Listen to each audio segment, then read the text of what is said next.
بسم الله الرحمن الرحيم. ورحمة الله وبركاته. الحمد لله والصلاة والسلام على رسول الله. أما بعد فأعوذ بالله من الشيطان الرجيم. من المؤمنين رجال صدقوا ما عاهدوا الله عليه فمنهم من قضى نحبه ومنهم من ينتظر وما بدلوا تبديلا. সূরা আল আহজাব আয়াত নম্বর 33। সম্মানিত সভাপতি সাহেব, ভাই পরিচালক, অতিথিবৃন্দ, উলামায়ে কেরাম, যাদের মধ্যে ইতিপূর্বে বক্তব্য রেখেছেন মুত্তালিব বিন ইমান যশোরী, শেখ আলিমুজ্জামান মিলন এবং স্থানীয় চেয়ারম্যান সাহেব চমৎকার ভাষায় কিছু আলোচনা উপস্থাপন করেছেন এবং কিছু হেডলাইন দিয়ে গেছেন, এবং আপনাদের এবং সারা দেশেরই ব্যাপকভাবে পরিচিত উদীয়মান আলেম এবং বক্তা শেখ মুজাফফর বিন মুহসিন ইনশাআল্লাহ আমার পরে আসছেন। যেহেতু আমার যাওয়ার একটু তাড়া আছে, কাজেই আগে বক্তব্য রাখার সুযোগটা আমি পেয়ে গেছি আলহামদুলিল্লাহ।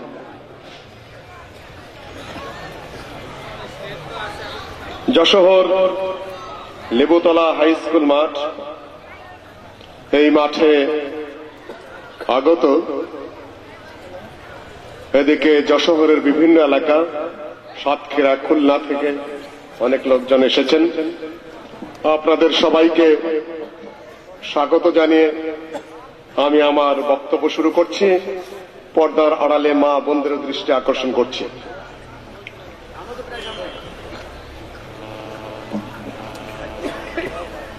মাননীয় চেয়ারম্যান সাহেব কতগুলো হেডলাইন দিয়েছেন।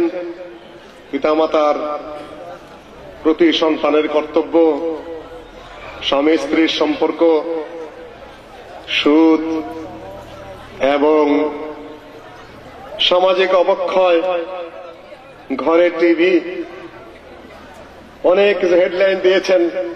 এখানে আসার পরে আবার চেনামক যারা তারা বলছেন যে ভাই, উপমহাদেশের স্বাধীনতা আন্দোলনের ইতিহাস এবং তথাকথিত নিন্দিত এবং নন্দিত ওহাবী আহলে হাদিস সালাফিদের উপরে একটু কথা বলতে হবে।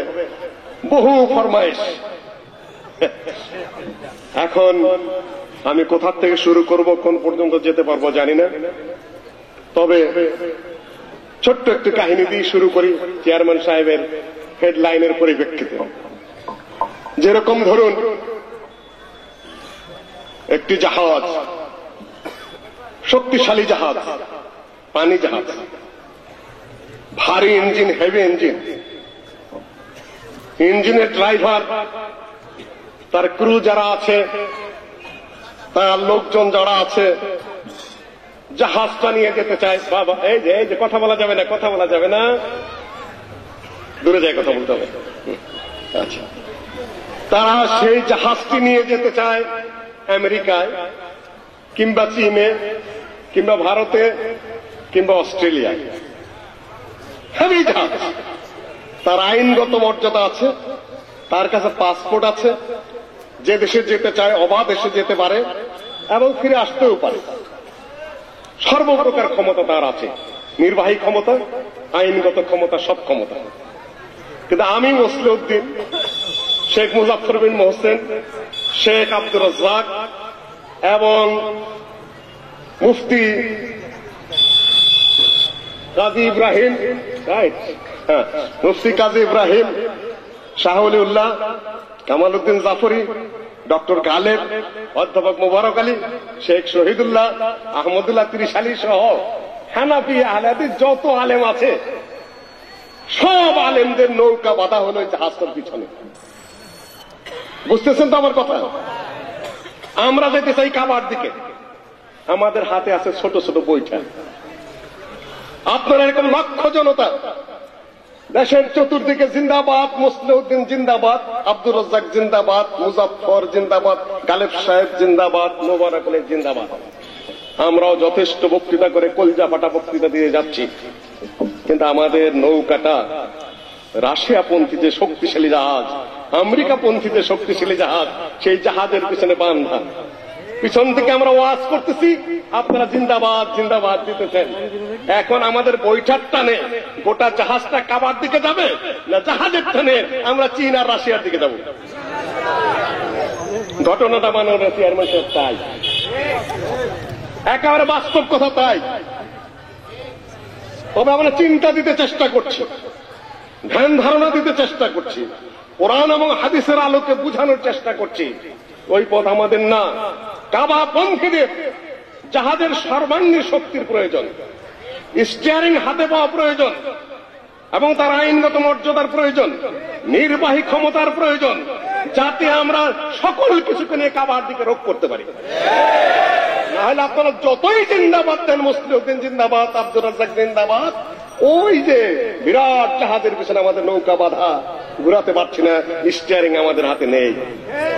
তারপরেও সামান্য ওয়াজ নসিহত করি, কিছু ধ্যান ধারণা দেই, কিছু আলোচনা করছি, কিছু কোরআন হাদিসের কথা বলি, কাজেই কিছুটা ব্যক্তিগতভাবে সংশোধন হওয়া সম্ভব। আজকে এই যে টুপিটা মাথায় দিয়েছি, তাই না?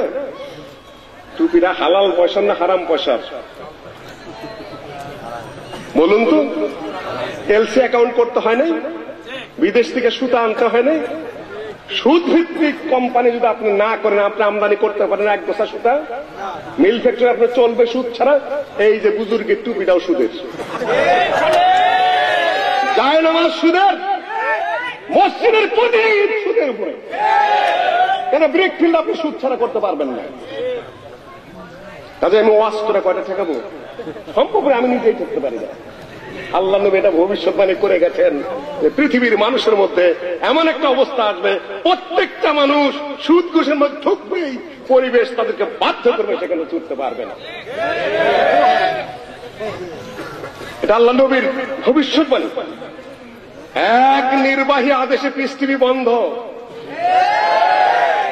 স্টার জলসা মামলা হয়েছিল হাইকোর্টে, হেরে গেছে মামলায়। স্টার জলসা, তারপরে লাইভ ওকে, তারপরে আপনার এইচডি টিভি, তারপরে আরো যেগুলো জি টিভি, সেগুলো এসে আমাদের দেশের ছোটখাটো যারা নাটক টাটক করেন, সিনেমা বানান, তাদের ব্যবসা মায়ের খেয়ে যাচ্ছে। তারা হাজার প্রতিবাদের পরে তারাই একটা মামলা করেছেন। ওদিকে হলেন সাবেক মন্ত্রী ছিলেন ওই পক্ষে, আর এই দেশে যে ছিলেন সে উকিলের নাম আমি জানি। একেবারে এই খুবই ছোটখাটো উকিল, খুবই আমার বন্ধু মানুষ। মামলার গতিবিধি দেখেই বললাম এই মামলা নির্ঘাত হয়ে যাবে। লাইভ ওকে জিতে গেছে, জিটিভি জিতে গেছে, এবং স্টার জলসা জিতে গেছে, এবং এগুলা বন্ধ করার জন্য যে রিট হয়েছিল সে মামলা হেরে গেছে। তা আপনি কি দিয়ে টিকাবেন, কি দিয়ে বন্ধ করবেন যদি আপনার হাতে স্ট্রাইং না আসে? তবে হ্যাঁ, ব্যক্তিগত ভাবে কয়টা ঠেকাবো? ঠেকানোর তো পথ নাই। তারপর আলহামদুলিল্লাহ আখেরি জমানায় ইমান নিয়ে বেঁচে থাকা এমন কঠিন হয়ে পড়বে যেভাবে হাতের মধ্যে জ্বলন্ত আংরা নিয়ে বেঁচে থাকা কঠিন। আর এই পজিশনে, এই অবস্থায় এসে মান তামাসসাকা বিসুন্নতি ইনদা ফাসাদ উম্মতি ফালাহু আজরু মিআতি শহীদ, হাদিস মোটামুটি গ্রহণযোগ্য। উম্মতের আখেরি জমানায় যখন ফিতনা ফাসাদ চতুর্দিকে চেপে বসবে, এই অবস্থায় যারা দ্বীন, ধর্ম, কোরআন, হাদিস এবং সুন্নতকে আঁকড়ে ধরে হক পথে থাকার চেষ্টা করবে, তাদের জন্য 100 শহীদের সওয়াব। কঠিন জীবনকে কঠিন করে ফেলেছে। আপনি কোথা থেকে নিজেকে রক্ষা করবেন? রক্ষা করার তো কোনো পথই নেই। সম্মানিত উপস্থিতি, স্বামী স্ত্রীর কথা বলছেন, প্রচার মাধ্যমের কথা বলছেন, নীতি নৈতিকতার কথা বলছেন, আদর্শের কথা বলছেন। পিস টিভিটা এমন একটা সুপরিচিত ছিল যে যেরকম বহু মানুষ নাটক টাটক বাদ দিয়ে দিয়েছিল, অন্য অন্য জিনিস দেখা বাদ দিয়েছিল। ঘরে এসেই শিশু যেরকম মায়ের দুধ খুঁজে, ওই রকম ঘরে এসে তারা পিস টিভি খুঁজত। এখন যদি আপনারা, আমি মাঝখান থেকে শুধু একটু বলছি, আমার আলোচনার লক্ষ্যবস্তু আগে মাননীয় চেয়ারম্যান সাহেব ইশারা করেছেন, ইনশাআল্লাহ আমরা ব্যক্তিগতভাবে এগুলা যতটা সম্ভব এড়িয়ে চলার চেষ্টা করব। কিন্তু বন্ধ যেখান থেকে হয় সেটা তো অত্যন্ত ক্ষমতাধর, তার বিরুদ্ধে তো কিছু করার থাকে না। আপনাদের ভোটেই তারা নির্বাচিত হন, আপনাদের নির্বাচিত হয়ে তারা মন্ত্রী পরিষদ গঠন করেন, আবার তারাই আইন পাস করেন, আবার মহিলারা বক্তৃতা করেন, হুজুররা শুনেন। হুজুররা বক্তৃতা করবেন, ওনারা শুনবেন না, ওনারা বক্তৃতা করেন, হুজুররা শুনবেন। সেখানেও পরিবর্তন, টোটাল চেঞ্জ সারা পৃথিবীর। হাজার ব্যক্তি নারী যারা ওই এলাকায় বসবাস করেন তাদের নাকে গন্ধ লাগে না, কেন চামড়ার এলাকায় তারা থাকেন, দুর্গন্ধ লাগে না। কিন্তু আমরা যখন স্বচ্ছ আবহাওয়া থেকে হাজারে ব্যাগ এলাকায় যাই ঢাকায়, গন্ধের চোটে আমাদের বমি আসে। কাজেই ভাইও, যারা যে আবহাওয়ায় বসবাস করি আমাদের গায়ে লাগে না, কিন্তু যখন কোরআন এবং হাদিসের স্বচ্ছ আবহাওয়া থেকে এগুলা আপনি গভীরভাবে স্টাডি করবেন, দেখবেন যে আমরা কোথায়, পৃথিবী কোথায় চলে, কোথায় চালায় কারা। সম্মানিত ভাই, আমাকে যে বিষয়ে এলাকার ভাইরা আলোচনা করার জন্য নির্দেশ দিয়েছেন, আমি সেখান থেকে শুরু করছি। সেটা হলো আহলুল হাদিস।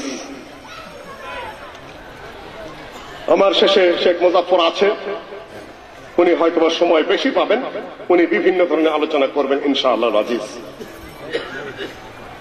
আহলুল হাদিস, সালাফি, ওহাবি, এই সকল নিয়ে বহু কথাবার্তা চলছে। কোন কোন পত্র পত্রিকা প্রথম পাতায় বড় বড় হেডলাইন কলাম করছে। পার্লামেন্টেও কিছু কিছু আলোচনা হচ্ছে, কিছুদিন আগে হচ্ছে, এখন বন্ধ হয়েছে আলহামদুলিল্লাহ। অনেক তদবির, কথাবার্তা, বক্তব্য, বিবৃতির পরে পার্লামেন্ট থেমে গেছে। সালাফিরা, ওহাবিরা এই দেশে সন্ত্রাসীর মূল কর্মকর্তা, মূল কাজকর্ম তারা করে। ইসলামিক ফাউন্ডেশন থেকে তো মাশাআল্লাহ নেতা লেখা নাই, পড়া নাই, কিচ্ছু জানেন না, খামাখা জামুকা সে কিছু বলে গেলেন। বিভিন্ন সেখানে আপনার প্রতিবাদ পাঠিয়েছি, এই ভদ্রলোক এখন শান্ত হয়েছেন। আমি বলি শান্ত পথেই থাকেন, বিভ্রান্তির পথে পা দেবেন না। আহলুল হাদিস, আমার ভাইয়েরা বলেছিলেন যে কিছু বই পুস্তক নিয়ে আসতে হবে, কিছু বই পুস্তক নিয়ে আসার চেষ্টা করেছি আলহামদুলিল্লাহ। আহলুল হাদিস কোন নতুন কিছু নয়, কোরআনে কারিমে কয়েক জায়গায় হাদিসের কথা এসেছে। আল্লাহু নাযালা আহসানুল হাদিস। আল্লাহ পাক, ভাই যারা দাঁড়িয়ে আছেন একটু ভালো দেখা যাচ্ছে না, একটু কাছে এসে বসুন, সুন্দর করে বসুন, পরিস্থিতি একটু নিয়ন্ত্রণে নিয়ে আসুন, নাহলে চোখে পড়ে যায় সামনে। কাফিলের আদব এটা নয় যে আপনারা আসলে দাঁড়িয়ে থাকবেন। মেহেরবানি করে আপনারা আশপাশে আসুন, বসে যান। আকার আমার চোখে লাগতেছে সামনে যারা দাঁড়িয়ে আছেন, নাহলে এই সাইডে পিছনে চলে আসেন, সামনে দাঁড়িয়ে থাকলে ভালো দেখা যায় না। আল্লাহু নাযালা আহসানুল হাদিস, আল্লাহ পাক নাযিল করেছেন উৎকৃষ্ট হাদিস। ওয়া মান আসদাকু মিনাল্লাহি হাদিসা, আল্লাহর চাইতে সত্যিকার হাদিস আর কার আছে? ফালাআল্লাকা বাখিউন নাফসাকা আলা আসারিহিম ইন লাম ইউমিনু বিহাযাল হাদিস আসাফা। হে নবী, আপনি যেন তারা ঈমান আনছে না, এই জন্য এই দুঃখে, এই কষ্টে নিজেকে ধ্বংসের দিকে নিয়ে যাচ্ছেন। এই হাদিস কোন হাদিস? কোরআন। কোরআনে কারিমে বহু জায়গায় কোরআনকে কি বলা হয়েছে? হাদিস বলা হয়েছে। আর রাসূলের হাদিস কোনটা? মা উসরা আনিন নবী সাল্লাল্লাহু আলাইহি ওয়াসাল্লাম কাওলান আও ফি'লান আও তাকরীরান। নবী সাল্লাল্লাহু আলাইহি ওয়াসাল্লামের পক্ষ থেকে যা বর্ণিত হয়েছে, আমাদের পর্যন্ত পৌঁছেছে, তার কথা, তার কাজ এবং তার সম্মতি, সবই কি? সবই হাদিস। কোরআন হলো আল্লাহর হাদিস, আর হাদিস হলো কার হাদিস? রাসূলুল্লাহ সাল্লাল্লাহু আলাইহি ওয়াসাল্লামের হাদিস। এই 6টি কিতাব একসাথে আছে এটার মধ্যে। সহিহ বুখারী, সহিহ মুসলিম, সুনান আবু দাউদ, তারপর জামে তিরমিজি, সুনান নাসাই, সুনান ইবনে মাজাহ, 6টি রয়েছে একসাথে রয়েছে এখানে। সহিহ বুখারীতে আমাদের জানা মতে 6563টি হাদিস রয়েছে, মুসলিমে 7562টি হাদিস রয়েছে, আবু দাউদে 5274টি হাদিস রয়েছে, তিরমিজিতে 3956টি, নাসাইতে 5761টি এবং ইবনে মাজাহ 4341টি, সর্বমোট 33,457টি হাদিস। তার মধ্যে সহিহুল বুখারী এবং মুসলিম মিলে 14,125টি হাদিস। এগুলো কার হাদিস? এই যে 6টা কিতাব, 6টা কিতাবের মধ্যে মোটামুটি 33,457টি হাদিস রয়েছে। আর কোরআনে কারিমে আয়াত আছে কত? 6,000 কত? 6,236। এটা হল রাইট হিসাব। সম্মানিত ভাই, আমাদের দুনিয়ার জীবন, আমাদের ব্যক্তি জীবন, আমাদের পারিবারিক জীবন, আমাদের সামাজিক জীবন, আমাদের রাষ্ট্রীয় জীবন, আমাদের পররাষ্ট্র জীবন, আমাদের অর্থনৈতিক জীবন, আমাদের সকল জীবন চলবে কি অনুযায়ী? তা এর মধ্যে আছে না নাই? এর মধ্যে আছে। আহলুল হাদিস বলতে বুঝায় আল্লাহর কালাম এবং রাসূলের হাদিস দুটোকে যারা পড়ে, জানে, বোঝে, পড়ায়, মানে এবং প্রচার করে, প্রতিষ্ঠার চেষ্টা করে, এবং কোরআন এবং হাদিসের বিরুদ্ধে যারা লড়াই করে, যারা একটা বিকৃত করার চেষ্টা করে, তাদের বিরুদ্ধে যারা সংগ্রাম করে, তারা কারা? মনে থাকবে? এটা আপনারা মনে রাখার চেষ্টা করবেন। জন্ম কোথা থেকে? আপনি যখন বলেন আমি হানাফি, তখন কি মনে হয়? একজন ইমাম ছিলেন, ইমাম আবু হানিফা রাহিমাহুল্লাহ, আমি তার দিকে সম্পৃক্ত, তাই না? যখন বলেন আমি শাফিঈ, তখন আপনার মনে হয় একজন ইমাম ছিলেন, তার নাম হলো শাফিঈ, আমি তার অনুসারী। যখন নিজেকে বলেন আমি মালিকি, তখন আপনি মনে করেন একজন ইমাম ছিলেন, তার নাম মালিক বিন আনাস, আমি তার অনুসারী। যখন আপনি নিজেকে হাম্বলি মনে করেন, তখন আপনার মনে হয় যে একজন লোক ছিলেন, তার নাম আহমদ বিন হাম্বল, আমি তার অনুসারী। কিন্তু যখন আপনি নিজেকে আহলুল হাদিস বলেন, তখন আপনার কার কথা মনে হয়? কার কথা মনে হয়? কার হাদিস? এখানেই ওয়াইদ আখাযাল্লাহু মিসাকান নাবিয়িনা লামা আতাইতুকুম মিন কিতাবিন ওয়া হিকমা, সূরা আলে ইমরানের 881 নম্বর আয়াত এবং 82 নম্বর আয়াত। আল্লাহ পাক ওয়াদা নিয়েছেন সকল নবীর কাছ থেকে, যখন তিনি তাদেরকে কিতাব দিয়েছেন, লামা আতাইতুকুম মিন কিতাব, প্রত্যেক নবীকে আল্লাহ পাক যখন কিতাব দিয়েছেন, তখন তাদের কাছে ওয়াদা নিয়েছেন, যদি নবী মুহাম্মদকে তোমরা পাও, তাহলে কি করতে হবে? তাকেই মানতে হবে। নবী মুহাম্মদ সাল্লাল্লাহু আলাইহি ওয়াসাল্লামের পরে কোন নবী আসবে না। কোন নবী নবী মুহাম্মদ সাল্লাল্লাহু আলাইহি ওয়াসাল্লামের যুগে ছিল তাও না। তারপরে আল্লাহ পাক কেন ওয়াদা নিলেন? গুরুত্ব বোঝানোর জন্য। হাদিসে ওইভাবে এসেছে। ওমর রাদিয়াল্লাহু তাআলা আনহু একবার একটি তাওরাতের পাতা নিয়ে আল্লাহর নবীর সামনে গিয়ে উপস্থিত হলেন। উপস্থিত হয়ে বলেন, ইয়া রাসূলুল্লাহ, তাওরাতের পাতায় তো অনেক ভালো ভালো কথা মোটামুটি ভালোই দেখা যায়, তবে এখানে একটা ইশারা দিয়ে যায়। আল্লাহর নবী বলেছেন, বাল্লিগু আন্নী ওয়ালাউ আয়া হাদিসু আন আহলিল কিতাব ওয়ালা হারাজ, আমার পক্ষ থেকে একটা হাদিস হলেও তোমরা বর্ণনা করবে, যদি পাও সেটা তোমরা। চুপ করে বসে থাকার কোনো অবকাশ নেই। বিরাট আল্লামা হওয়ার পরে আপনি একটা হাদিস বর্ণনা করবেন না, জটিল জটিল মাসআলা বর্ণনা করতে যাবেন না, যদি আপনারা ওই মাপের আলেম না হন। কিন্তু প্রচার করার জন্য আল্লামা হওয়ার কোনো প্রয়োজন নেই। এখন যেটা উল্টা হয়ে গেছে, লেখাপড়া খুব আপনার জানে না, কথায় কথায় ফতোয়া দেয়। নো, ফতোয়া যার তার বিষয় না। আবার আলোচনা, ওয়াজ, নসিহত, এগুলা আবার যে যতটুকু জানেন ততটুকু তার করতেই হবে। বাল্লিগু আন্নী ওয়ালাউ আয়া, একটি মাত্র আয়াত জানা থাকলেও সেটা তোমরা পৌঁছাবে। হাদিসু আন বানি ইসরাইল ওয়ালা হারাজ, বানি ইসরাইলের কাছ থেকে তোমরা বর্ণনা করতে পারো, কোনো সমস্যা নেই। কোরআন এবং হাদিসের অনুকূলে হলে সেটা রাইট, কোরআন এবং হাদিসের বিরুদ্ধে হলে সেটা রং। আর যেটা কোরআনের পক্ষেও না, হাদিসের পক্ষেও না, কোরআন হাদিসের বিপক্ষ না, সেটা হচ্ছে আলোচনা করতে পারবেন, বিশ্বাসও করবেন না, অবিশ্বাসও করবেন না। এই মাঝামাঝি একটা কায়দা আমি এখানে বলে দিয়ে গেলাম, না হলে আবার ভুল করবেন আপনারা। কেউ একটা মানে ইসরায়েলের কোনো কথা বললেই বলবে এই না এটা বলতে গেছেন কেন, আপনি রুলটা জানেন না, কাজে দমন করতেছেন। এটা কোরআনের বিরুদ্ধে যদি না যায় আপনি বলতে পারবেন, এটা হাদিস দ্বারাই প্রমাণিত, কোরআন হাদিসের বিরুদ্ধে না গেলে। সম্মানিত ভাই, আমি যা বলতে চাচ্ছি সেটা হলো, তওরাতের পাতা নিয়ে এসে ওমর রাদিয়াল্লাহু তাআলা আনহু বলছেন যে কি করতে পারি এটা ইয়া রাসূলুল্লাহ। আল্লাহর নবীর চেহারা লাল হতে থাকলো, কাআন্নাহু হাব্বাতুর রুম্মান। আল্লাহর নবী যখন রাগান্বিত হতেন তখন চেহারাটা ডালিমের দানার মতো টসটস করা শুরু করত। আবু বকর রাদিয়াল্লাহু তাআলা আনহু বললেন সাকালাতকা সাওয়াকিল, শোনো তোমার বহুত মাতা বিধবা হোক এবং তুমি বারবার এতিম হও, এটা একটা ধমকের কথা। তুমি কি আল্লাহর নবীর চেহারার দিকে তাকিয়ে দেখেছো কেমন রাগান্বিত হয়েছে? ওমর রাদিয়াল্লাহু তাআলা আনহু বললেন আল্লাহর নবীর রাগান্বিত অবস্থা থেকে আল্লাহর কাছে মাপ চাই। রাদিতু বিল্লাহি রাব্বা, আল্লাহ পাক যে রব এ ব্যাপারে আমি সন্তুষ্ট মেনে নিয়েছি। ওয়াবিল ইসলামে দীনা, ইসলাম দিন হিসাবে আমি মেনে নিয়েছি। ওয়াবি মুহাম্মাদিন নবিয়্যা, এবং নবী মুহাম্মদকে আমি নবী হিসাবে মেনে নিয়েছি।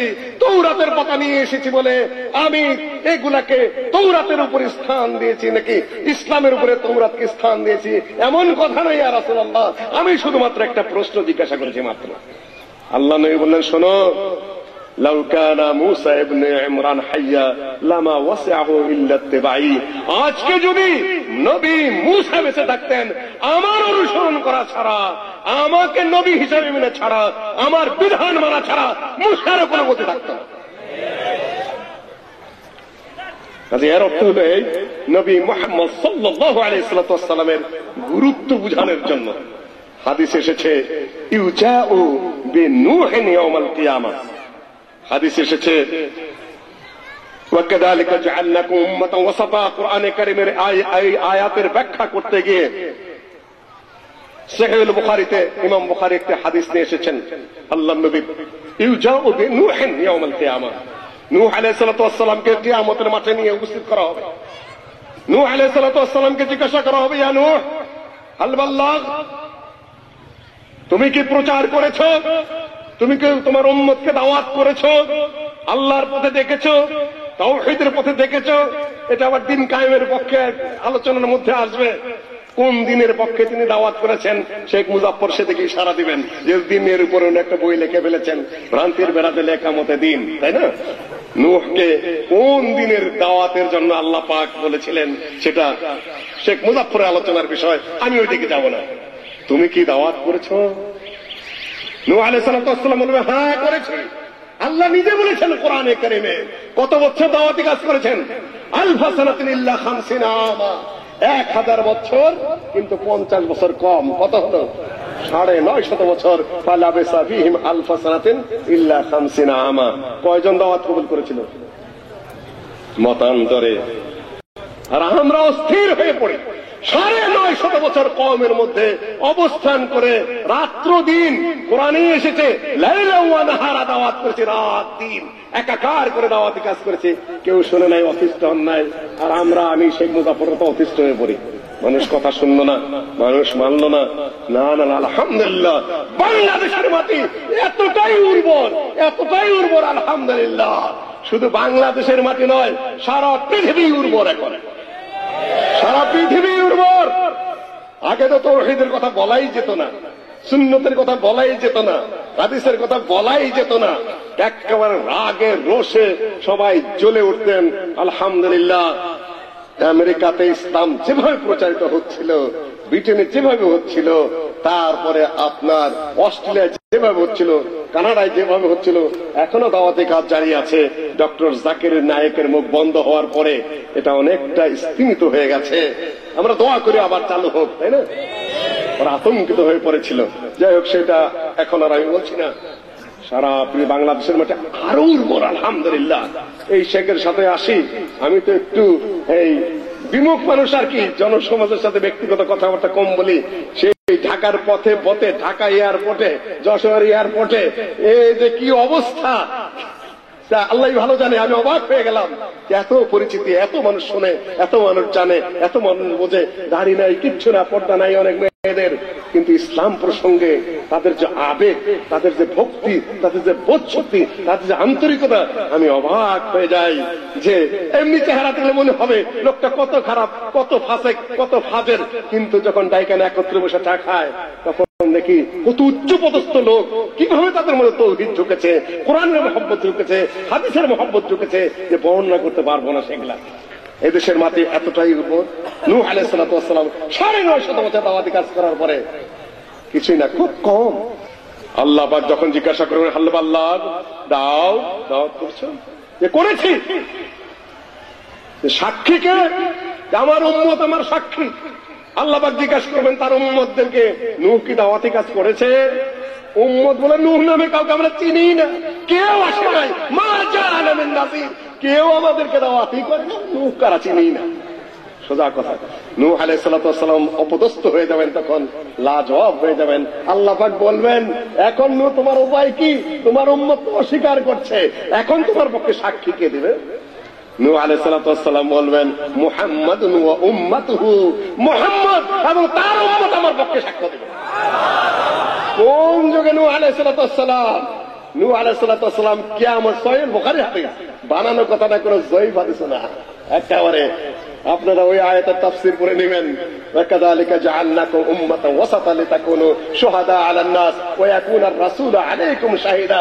রাসূল শুধু আমাদের সাক্ষী না, আমাদের রাসূল নূহ আলাইহিস সালাতু ওয়াস সালামের সাক্ষী, দেশে দাওয়াতি কাজ করেছে এত যুগ পর, তারপরেও তিনি সাক্ষী। এর উদ্দেশ্য হলো প্রত্যেক নবীর জন্য নবী মুহাম্মদ সাল্লাল্লাহু আলাইহি ওয়াসাল্লামের উপরে ভলান্টিয়ার ভাইরা কথা মনে মনে বলতে হবে, জোরে বলা যায় না, ইশারায় কথা বলেন, না হলে যেভাবে আছে ওভাবেই থাক। এই আয়াতের তাফসীর করতে গিয়ে ইমাম আযম ইমাম ইবনে কাসির বলছেন, ওয়াল ইমাম আল আযম আল্লাযী লাউ ওয়াজাদা ফি আইয়ি আসর ওয়াজাদা লাকানা হুয়াল ওয়াজিব আল মুকদ্দাম আলা কুল্লি আল আমবিয়া কুল্লিহিম আলা আল আমবিয়া কুল্লিহিম ওয়ালিহাযা কানা ইমামাহুম লাইলাতুল ইসরা লাম্মা ইজতামাউ বিবাইতুল মাকদিস ওয়া কাযালিকা হুয়া আশ-শাফী। সূরা আলে ইমরানের এই আয়াতের ব্যাখ্যা করতে গিয়ে ইমাম ইবনে কাসির বলছেন যে ইমামে আযম কে? তিনি ইমামে আযম। ইমামে আযম কে? ভুল বললেন না তো আবার পরিষদের বাইরে আয়াত আমার মাথায় বাড়ি দেবে না, মাফ করবেন, সেটা পরে কথা বলছি।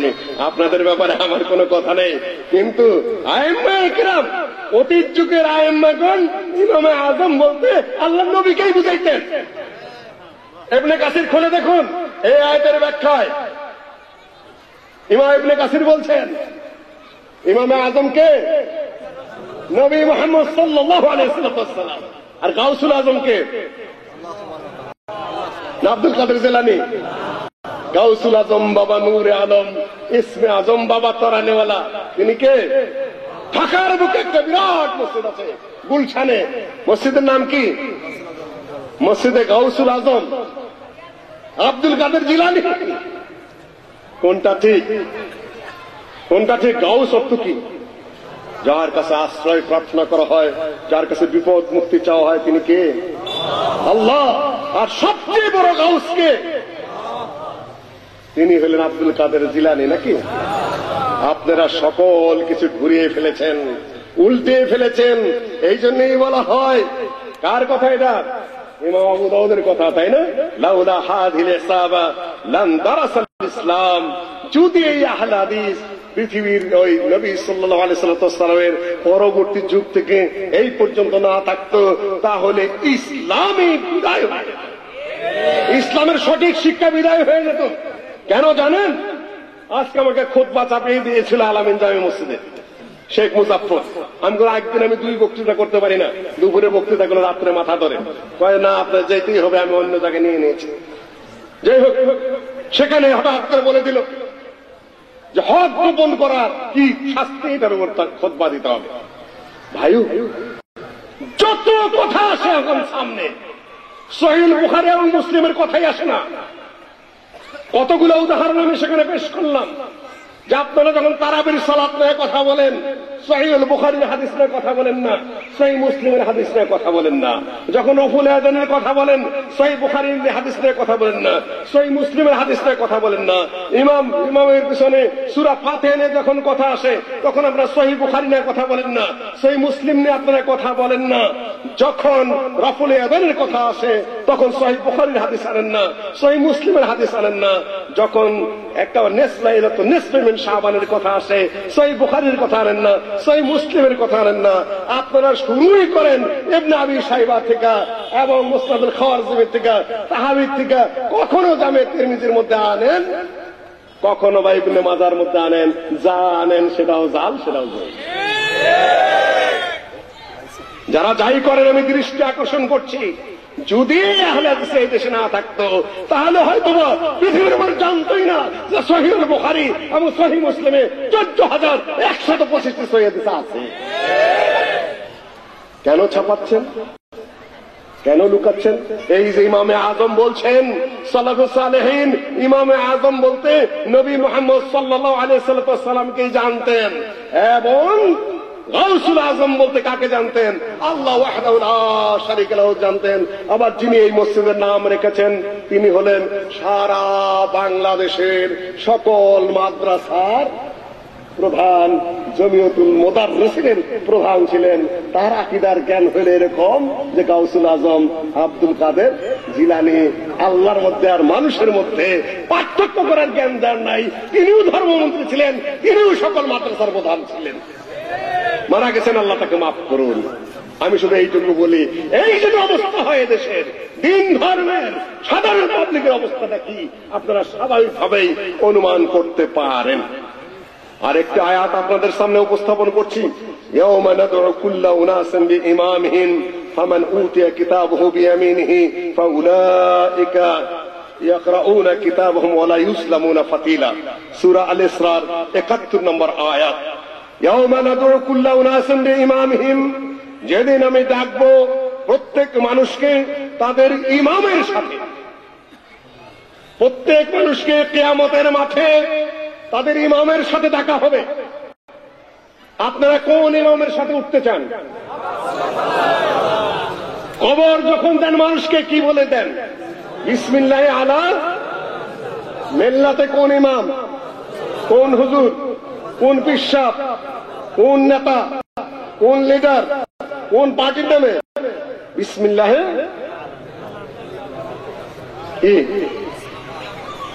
রাসূলুল্লাহ, তাই না? আপনি এতই বিপরীত অবস্থা আমাদের জীবনযাত্রার। মাননীয় চেয়ারম্যান সাহেব দৃষ্টি আকর্ষণ করেছেন, আমি আর কি বলবো। এতই বিপরীত যে গরুর গাড়ির চাকা, উড়োজাহাজের পাখা আর রেলগাড়ির বগি তিনটে একখানে করতেন। উড়োজাহাজের পাখা, গরুর গাড়ির চাকা আর মাঝখানে লাগালেন রেলগাড়ির বগি। এটা কি আকাশে উঠবে? পানিতে ভাসবে? না লাইনে চলবে? কোন জায়গায় না আকাশেও উঠবে না, পানিতেও চলবে না, শুকনা রাস্তাও চলবে না। এমন একটা মুসলিম জাতি গরুর গাড়ির চাকা, উড়োজাহাজের পাখা আর রেলগাড়ির বগি লাগায়া এক অদ্ভুত কিমাকার এক জাতি। সম্মানিত ভাই, ইয়াওমা নাদউ কুল্লা উনাসিন বিইমামিহিম, প্রত্যেক মানুষকে আমি ডাকবো কিয়ামতের দিন তাদের ইমামের সাথে। আপনারা কোন ইমামের সাথে হাসর হবে আপনাদের বলেন? নবী মুহাম্মদ সাল্লাল্লাহু আলাইহি ওয়াসাল্লাম। ইমাম ইবনে কাসির সূরা আল ইসরার 71 নম্বর এই আয়াতের ব্যাখ্যা করতে গিয়ে বলছেন, হাদা আকবারু শরাফিন লিআসহাবিল হাদিস লিআন্না ইমামাহুম নবী সাল্লাল্লাহু আলাইহি ওয়াসাল্লাম। এটা আহলুল হাদিসদের, আসহাবুল হাদিসদের সবচেয়ে বড় সম্মানের ব্যাপার যে তাদের ইমাম একজনই।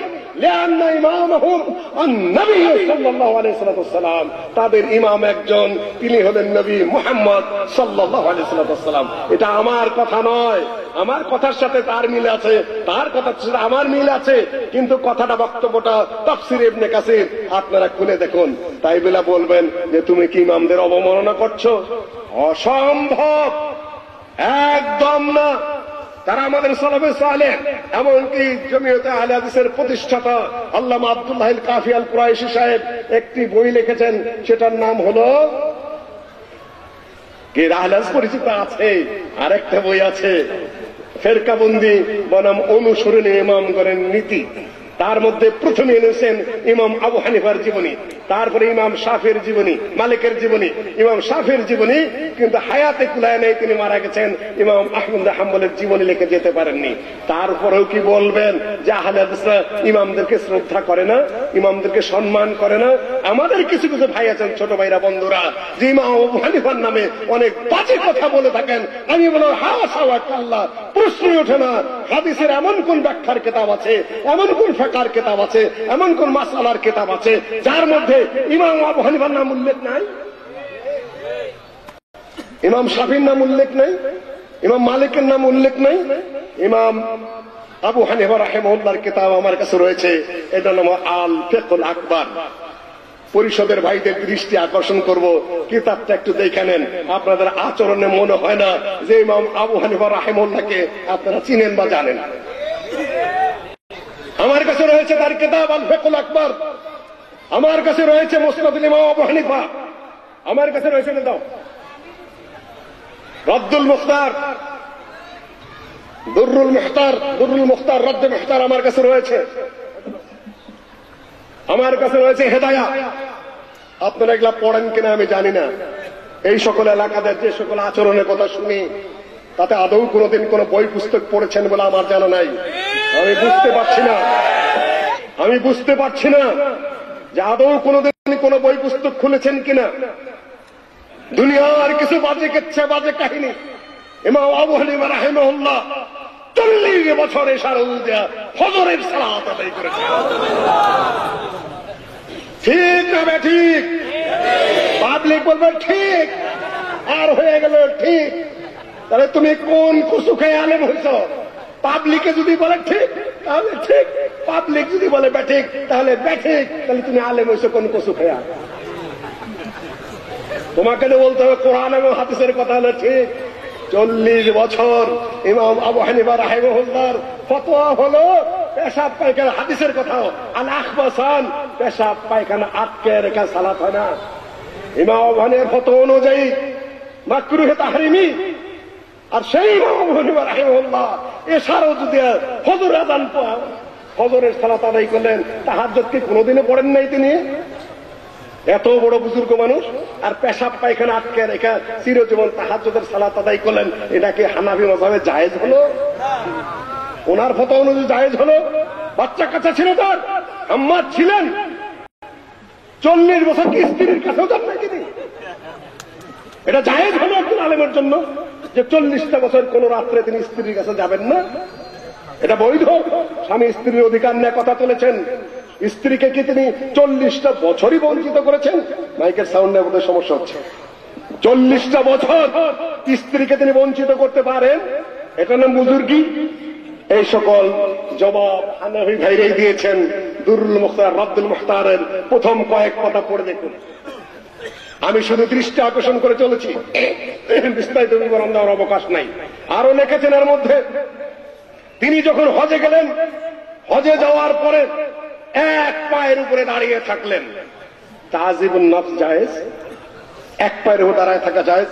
হানাফি ভাইরা এই জবাব দিয়েছেন এই একই কিতাবের মধ্যে, এই কাজ ইমাম আবু হানিফার জন্য শুভনীয় নয়। বাজে কিচ্ছা কিছু মুখস্থ করেছেন যে যতদিন তিনি মদিনায় ছিলেন ততদিন তিনি আল্লাহর নবীর সম্মানার্থে পেশাব পায়খানাই করেন নাই। এগুলাও বলতে হবে? এগুলাকে একটা মানুষের সম্মান বৃদ্ধি করছেন? এই সকল পচা কাহিনী, বাজে কথা, দুনিয়ার গাঁজাখুরি কাহিনী বলে বলে জিন্দাবাদ জিন্দাবাদ নিচ্ছেন। কিন্তু ইমাম আবু হানিফা রাহিমাহুল্লাহর নিজের লেখা আল ফিকহুল আকবর জীবনেও খুললেন না। ইমাম আবু হানিফা রাহিমাহুল্লাহর মুসনাদুল ইমাম আবু হানিফা একদিনও খুলেন নাই, এটাও ভালো করে পড়েন নাই। তার যে শরহ একেবারে এর লেখা কামাল ইবনে রহমান লেখা ফাতুল কাদির, এটাও কোনোদিন খোলেন নাই। হেদায়ার হাদিসগুলো সত্য কি মিথ্যা সেগুলো যে যাচাই করা হয়েছে ইমাম জামালউদ্দিন জাইলাই হানাফি দাসপুর রায়া তাখরিজ আহাদিসের হেদায়া, এটাও কোনোদিন আপনারা খোলেন নাই। দুরুল মুখতারা খোলেন নাই, রদ্দুল মুখতারা খোলেন নাই। হানাফি মাযহাবের কোন কিতাব ঠিক মতো পড়েই নাই, খালি দাবিস উত্তেজিত করছেন। আমি কসম করে বলতে পারি ইমাম আবু হানিফা রাহিমাহুল্লাহ তার আল ফিকহুল আকবরে আকীদার মধ্যে যা লিখেছেন আহলুল হাদিসের আকীদার মধ্যে সামান্যতম পার্থক্য নাই। এমনকি আল্লাহ পাক হাসেন, আল্লাহ পাক রাগ করেন, আল্লাহর হাত আছে ইত্যাদির আলোচনা ইমাম আবু হানিফা করেছেন। আপনারা ওয়াজ করতে গিয়েই বলেন যে কুদরতি হাত।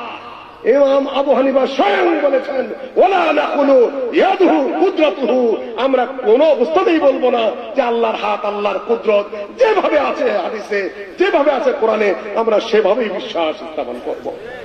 সম্মানিত ভাই, এটার মধ্যে লেখা আছে, মোল্লা আলী কারি হানাফি নিজেই বলতেছেন এই ফিকহুল আকবরের ব্যাখ্যার মধ্যে যে ইত্তিবাআন লিস-সালাফ, আমাদের ইমাম আবু হানিফা রাহিমাহুল্লাহ সালাফদের ইত্তেবা করতে গিয়ে তিনি আল্লাহ হাসেন, আল্লাহ রাগ করেন, আল্লাহর হাত আছে, এটা তিনি বলেছেন।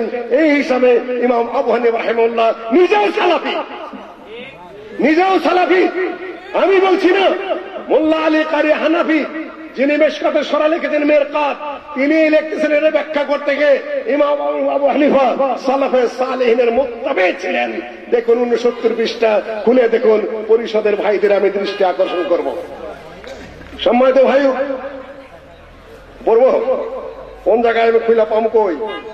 আচ্ছা, পেয়ে গেছি আলহামদুলিল্লাহ। তুমি পড়তে বলতেছ আমার ছোট ভাই। আচ্ছা, ইন্না ইয়াদাহু কুদরাতুহু أو نعمته.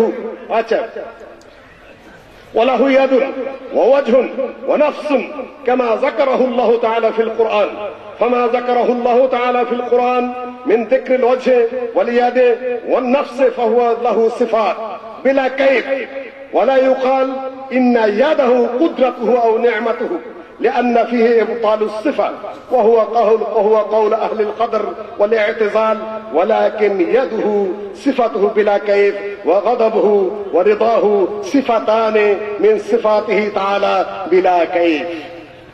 তরজমা করার তো সময় নেই, আপনারা যাদের জন্য বলছি তারা পড়ে নেবেন। মোল্লা আলী কারি বলছেন এই কিতাবের 59 পৃষ্ঠায় যে আলামা যাহাব ইলাইহিল ইমাম তাবআন লিজুমহুর সালাফ ওয়াক্তাদা বিহি জামউন মিনাল খালাফ। ইমাম আবু হানিফা রাহিমাহুল্লাহ সালাফদের অনুসারী ছিলেন, অর্থাৎ তিনিও সালাফি। আপনারা যদি গালি দেন সালাফি বলে, তাহলে সেটা ইমাম আবু হানিফা রাহিমাহুল্লাহকে প্রথম গালি দেওয়া হবে।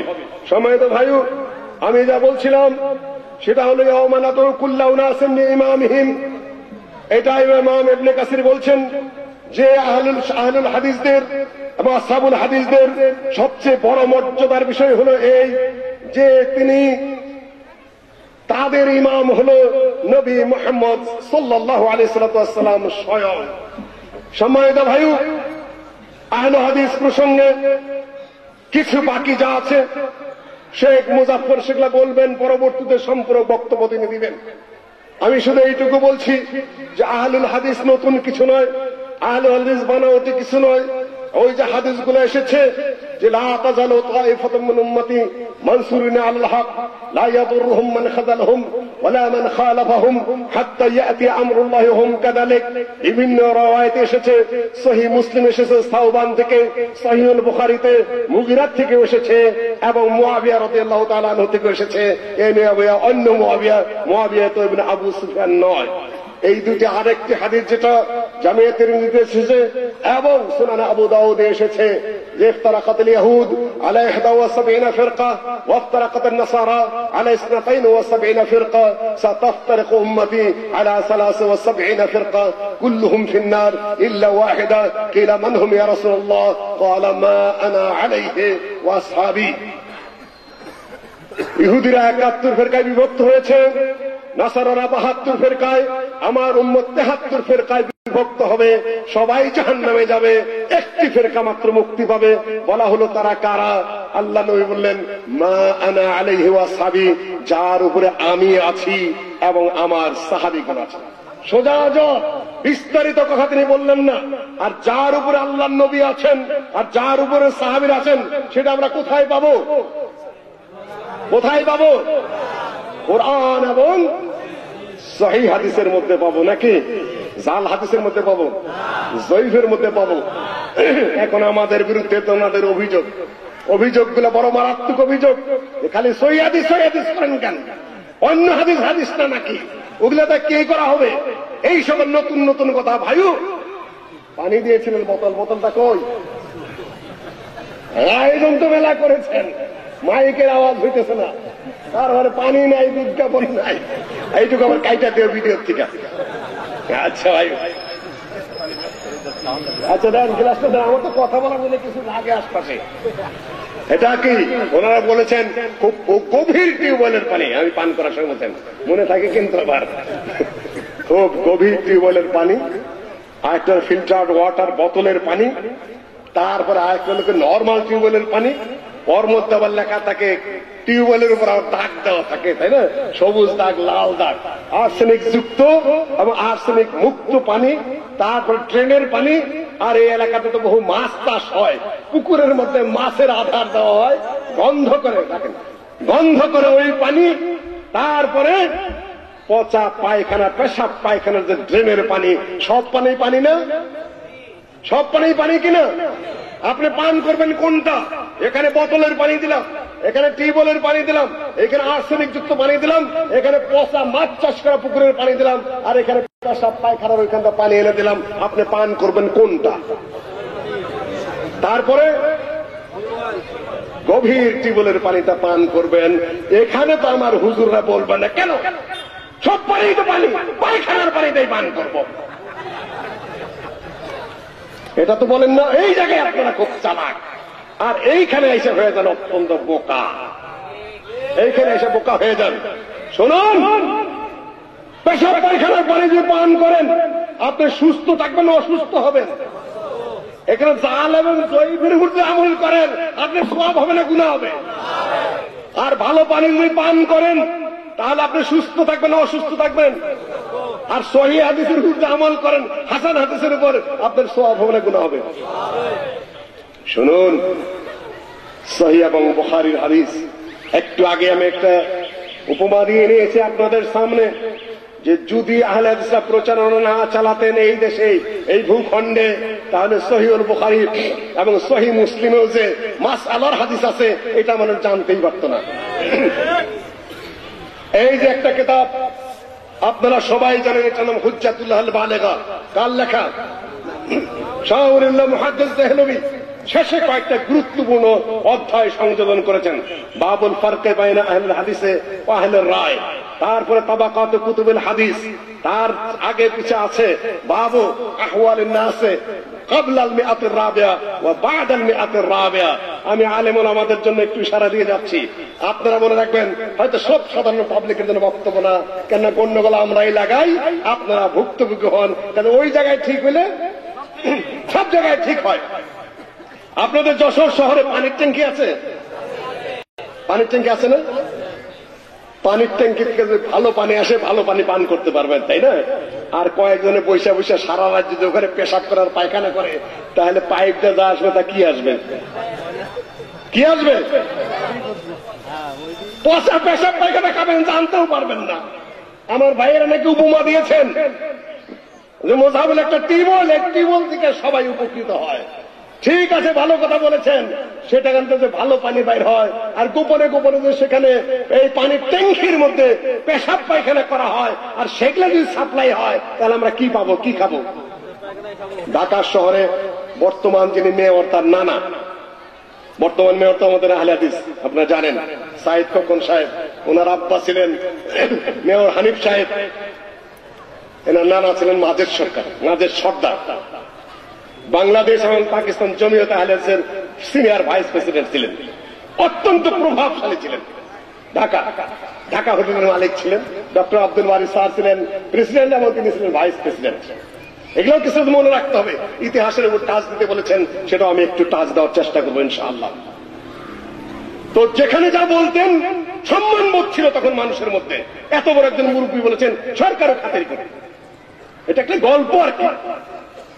সবাই যায় বলল, সর্দার সাহেব এই খাওয়ার পানির পাইপ আর পেশাব পায়খানার পাইপ দুইটা যে এক হয়ে গেছে, উপরে একটু কোয়া দেন না, একটু সাইরা সুইরা দে। উনি রসিকতা করে বলেছিলেন যে এই আমি হাউ কাউ করো কিলা, একই কোম্পানির পাইপ তো কিছুদিন একসাথে থাকবার দাও না কেন? কাজেই ভাই ওই ট্যাঙ্কির থেকে যদি পেশাব পায়খানা বাইরে আসে আর ওই কাম যদি করতে থাকে, তাহলে আমরা কি ভালো পানি পাবো? কাজে আলেম ওলামা যদি ঠিক হয় আমাদেরও ঠিক, আর আলেম ওলামা যদি ব্যাঠিক হয় আমাদেরও ব্যাঠিক। أشر الناس تحت عديم السماء العلماء مساجدهم عامرة وهي خراب من الخدا। পৃথিবীর বুকে সবচেয়ে খারাপ মানুষ কোন এক যুগ হবে কারা? আলেমরা। মসজিদ গুলা সুন্দর সুন্দর বিল্ডিং হবে, টাইলস হবে, সাজসজ্জা হবে, কিন্তু মুসল্লি থাকবে না। আলেমেরা শুধু মাঠে মাঠে পাগুড়ি বেঁধে আতর গোলাপ সেন্ট দিয়ে, এখন তো বিমানে করে বড় বড় গাড়ি দিয়ে লোকজন আসবে, মারহাবা মারহাবা করবে, আর সারা রাত ব্যাপী মানুষকে হাসাবে আর কান্নাবে, জাল জুয়া বাজে কিস্সা কাহিনী বলে চলে যাবে। আল্লাহ নবী বলেন আশারুন নাস তাহতা আদিবাস সামা আল উলামা। এই জাতীয় আলেম নামধারী লোকেরা পৃথিবীর মধ্যে হবে সবচেয়ে নিকৃষ্ট, সবচেয়ে খারাপ লোক। সম্মানিত ভাই, সেই শাহরুল্লাহ মুহাদ্দিস দেহলভী কতগুলো অধ্যায় রচনা করেছেন। তার মধ্যে একটা হলো হাদিসের কিতাবের প্রকারভেদ, stage category of books of হাদিস। হাদিসের কিতাবগুলার তাবাকা তিনি বর্ণনা করেছেন, আহলে হাদিসটা বর্ণনা করেছেন, আহলুর রায় নিয়ে তিনি কথাবার্তা বলেছেন, আর 400 হিজরি শতকের আগের মানুষের অবস্থা বর্ণনা করছেন, আর পরবর্তী অবস্থা বর্ণনা করেছেন। আমি আমার আলেম ওলামা ভাইদের জন্য একটি দৃষ্টি আকর্ষণ করে যাব।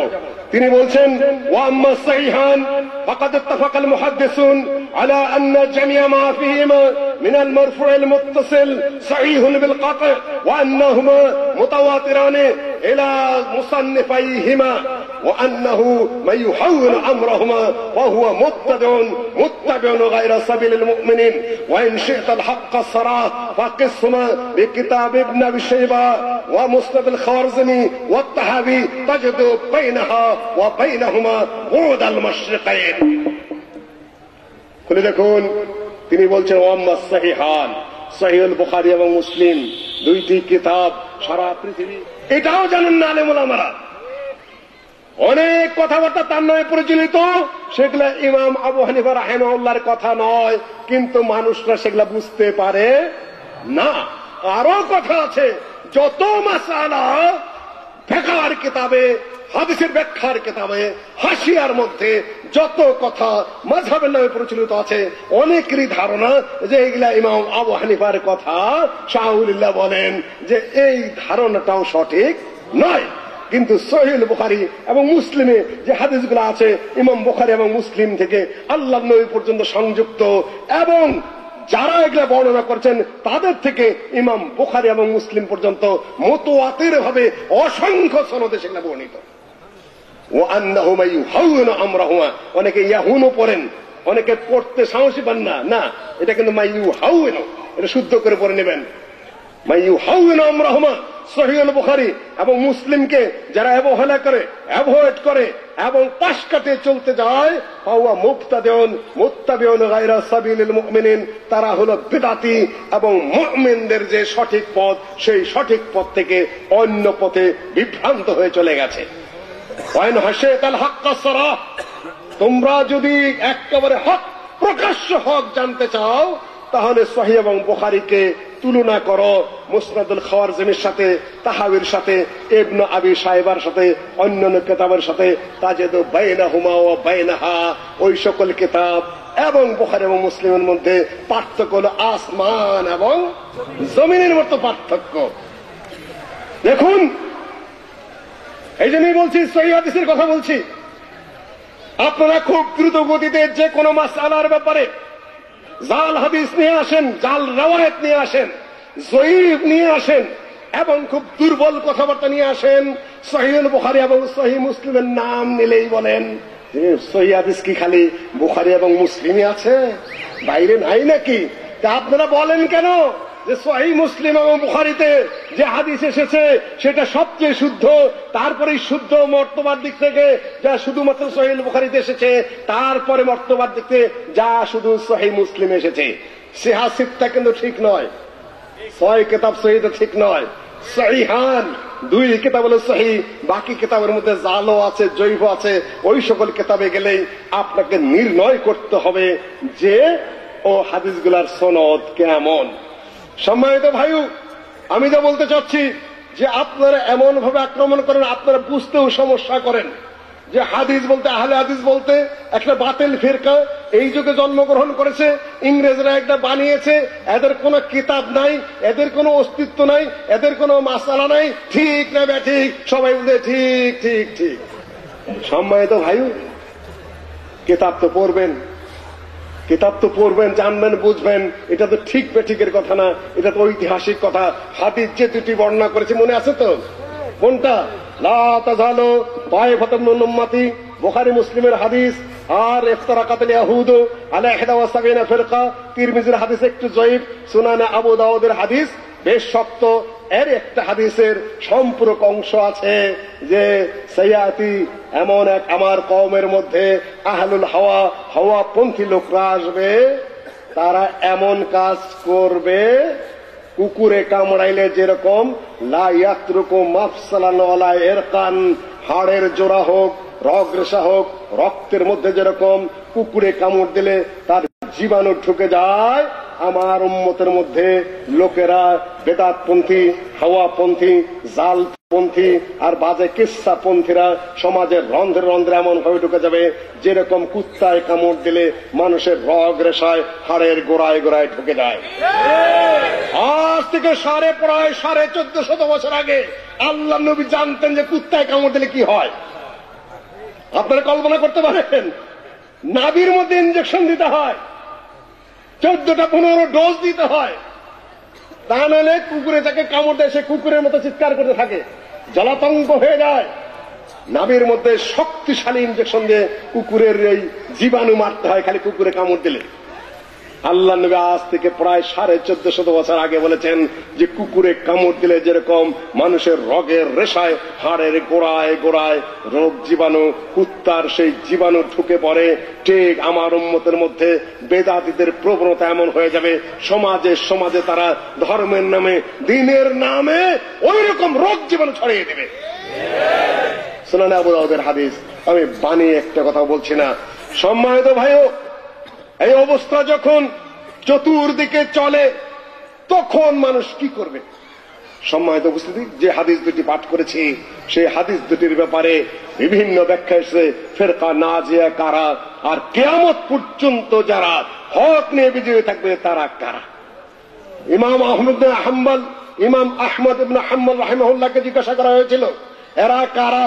তিনি বলেছেন ইল্লাম ইয়াকুনু আহলাল হাদিসে ফালা আদ্রি মানহুম, এরা যদি আহলুল হাদিস না হয় তাহলে আমার জানা নাই আর কে হতে পারে। আলী ইবনুল মাদানী এবং আব্দুল্লাহ ইবনে মুবারক সহ বিভিন্ন আলেম ওলামাদের কথাও তাই, এনারা ইমাম বুখারীর উস্তাদ, তারাও বলেছেন যে এনারা হলেন আহলুল হাদিস।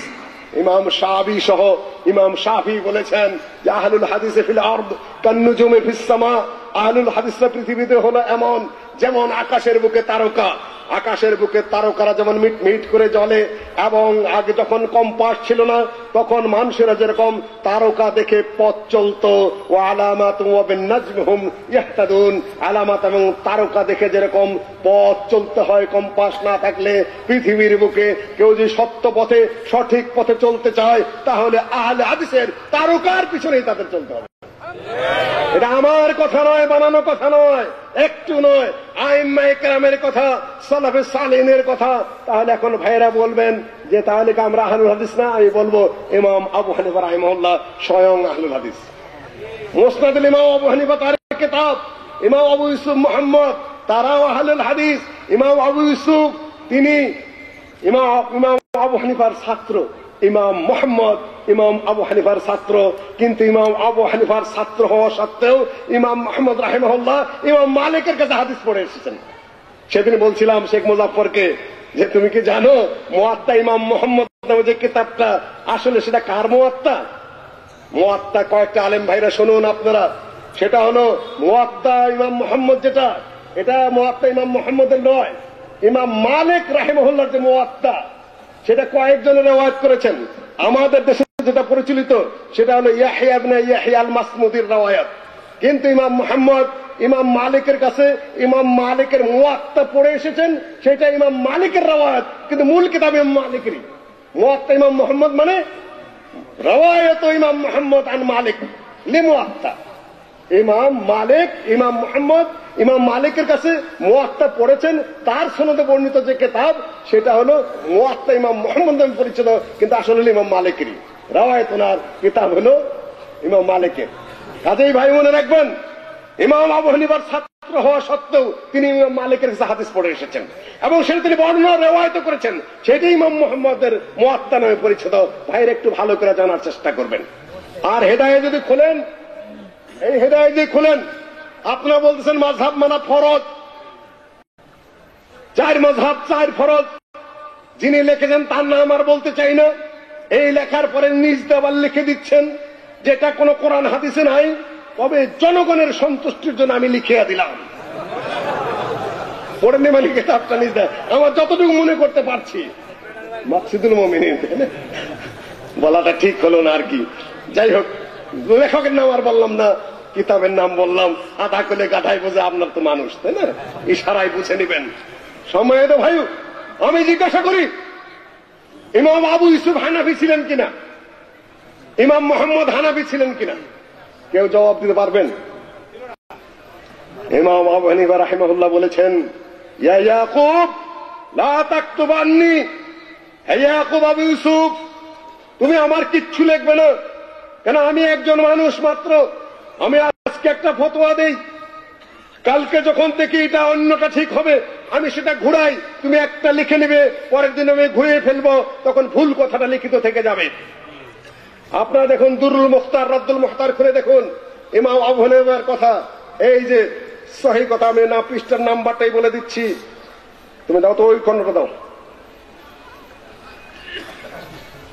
এটার মধ্যেই তিনি বলছেন, না দুরুল মুখতার রদ্দুল মুখতার, দাঁড়াও দাঁড়াও দাঁড়াও, হ্যাঁ খণ্ডটা না এটার মধ্যেই আছে। ইযা সাহহাল হাদিসু ফাহুয়া মাযহাবি, এটা যে ইমাম আবু হানিফার কথা, এটা দুরুল মুখতার এবং রদ্দুল মুখতারের মধ্যে লেখা আছে, আমার বানানো কথা না। হাদিস যদি সহিহ হয় সেটাই আমার মাযহাব। এটা কার কথা? লেখা আছে কোথায়? এই দুরুল মুখতার রদ্দুল মুখতারের মধ্যে। আপনারা ভালো করে পড়ে দেখুন, এটা আমাদের বানাওয়াটি কথা না। তাহলে ইমাম আবু হানিফা হলেন হাদিস, এবং আপনাদেরকে আহলুল হাদিস হতেই বলেছেন, কোরআন পন্থী এবং হাদিস পন্থী হতে বলেছেন। তাই বলে এখন আবার একটা প্রশ্ন উঠবে, তাই বলে আপনাদেরকে মানতে যাব নাকি? আহলে হাদিস বলতে আপনারা নিজেদেরকে বুঝাইছেন, গালেব সাহেব, অধ্যাপক মোবারক আলী, মোসলেউদ্দিন, আব্দুর রাজ্জাক, মুজাফফর, এটা আপনাদেরকে মানতে যাব নাকি? আমি তা বলছি না, ব্যক্তিগত কাউকে মানতে বলছি না আমরা। তাকলিদে শাখসি, কোন ব্যক্তিকে অন্ধভাবে অনুকরণ করা, এটা তো বৈধই বলি না আমরা। আমরা বলছি পদ্ধতি অনুসরণ করা, নীতি অনুসরণ করা। যে পথে ইমাম আবু হানিফা চলেছেন, চলতে বলেছেন, হাদিস সহিহ পেলে সেটি আমার মাযহাব, সেটার উপর তোমরা আমল করো, সেই পথে আমরা আহ্বান করছি। আমরা ব্যক্তির দিকে যেতে বলছি না। সম্মানিত ভাই বোনেরা, এটা ইমাম আবু হানিফা রাহিমাহুল্লাহর কথা, আপনারা একটু ভালো করে পড়ে নেবেন। আর এইটার মধ্যে লেখা আছে, আবু ইউসুফ এবং মুহাম্মদ রাহিমাহুল্লাহ দুইজন তার উস্তাদের খালাফা সাহিবাহুমা ফি সুলুসাই মাযহাবিহি। ইমাম আবু ইউসুফ এবং মুহাম্মদ রাহিমাহুল্লাহ তার উস্তাদ, তাদের উস্তাদ ইমাম আবু হানিফার 3 ভাগের 2 ভাগ মাসালায় বিরোধ করেছেন। এই হেদায়েত যদি খোলেন তাহলে দেখবেন শাইখান, সাহেবান এবং তারফান যদি পড়ে থাকেন হেদায়েত, বোধহয় ভালো করে পড়েন নাই, পড়ার কথা না। যদি পড়তেন তাহলে এত কথা, এত বিতর্ক আপনারা তুলতেন না, কেন বিতর্কের চেয়ে মিলনের কথাই বেশি। একটা জায়গায় হেদায়েত ইমাম শাফিকে, ইমাম আহমদ হাম্বলকে, ইমাম মালিককে রাহিমাহুল্লাহ ছাড়া বলেন নাই। সম্মান নিয়ে কথা বলেছেন, আর অসম্মান যত আমাদের মধ্যে, যত বাজে ভাষা আমাদের। আল্লাহ নবী বাজে কথা বলতে নিষেধ করেছেন, গীবত করতে নিষেধ করেছেন, আক্রমণ করতে নিষেধ করেছেন, বিপজ্জনক কথা বলতে নিষেধ করেছেন, প্রতারণা করতে নিষেধ করেছেন, মিথ্যা বলতে নিষেধ করেছেন, কটাক্ষ করতে নিষেধ করেছেন, বাজে উপাধি দিতে নিষেধ করেছেন। আর পাগড়ি বাঁধ দিলে আর টুপি থাকলে আর দাড়ি থাকলে আমাদের এই সকল হাদিসের কথা মনে থাকে না। নির্দ্বিধায় আমরা গীবত করতে পারি, মানুষকে আক্রমণ করতে পারি, যা তা আমরা করতে পারি। 3 ভাগের 2 ভাগ মাসালায় যদি ইমাম আবু ইউসুফ এবং ইমাম মুহাম্মদ তাদের হানিফা রাহিমাহুল্লাহর বিরোধ করা সত্ত্বেও তারা যদি ইমাম থেকে থাকেন, বর্তমান আহলে হাদিসের সমস্যাটা কোন জায়গায় আপনাদের চোখে? ইমাম আবু ইউসুফকে গালি দিন, ইমাম মুহাম্মদকে গালি দিন। এই হেদায়েত খুলে দেখুন, ইমাম আবু ইউসুফ রাহিমাহুল্লাহ 12 তাকবীর ঈদের সালাত পড়েছেন। হেদায়েত খুলে দেখুন, ঈদ আইনের অধ্যায় খুলে দেখুন। আপনারা তাহলে 12 তাকবীরে পড়েন না কেন? না পড়েন তাতে আমার কোনো আপত্তি নাই, কিন্তু গালিগালাজ পারবেন না। কেন? ইমাম আবু হানিফার প্রধান ছাত্র আবু ইউসুফ রাহিমাহুল্লাহ তিনি 12 তাকবীর ঈদের সালাত আদায় করেছেন। এটা হেদায়েতের মধ্যে লেখা আছে, আপনার পড়ে দেখুন, ভালো করে পড়ে দেখুন। তাহলে যদি ইমাম আবু ইউসুফ রাহিমাহুল্লাহ 12 তাকবীরে ঈদের সালাত আদায় করার কারণে পথ ভ্রষ্ট না হয়ে থাকেন, তাহলে আহলে হাদিসদেরকে আপনারা কি কারণে গালি দিচ্ছেন? সম্মানিত ভাই, এই হেদায়েতের মধ্যে যত হাদিস রয়েছে তার অধিকাংশই জাল এবং জয়ীফ। আমি বলছি না, কামাল ইবনে হুমাম ইমাম, তিনি হানাফি মাযহাবের বিরাট ইমাম আলেম, তিনি ফাতুল কাদির লিখেছেন, হেদায়ের সরা লিখেছেন, এবং আল্লামা জামালউদ্দিন জাইলাই হানাফি তিনি নাসবুর রায়া তাখরিজ আহাদিসুল হেদায়া লিখেছেন। তারাই প্রমাণ করেছেন, এটা আমার কথা নয়।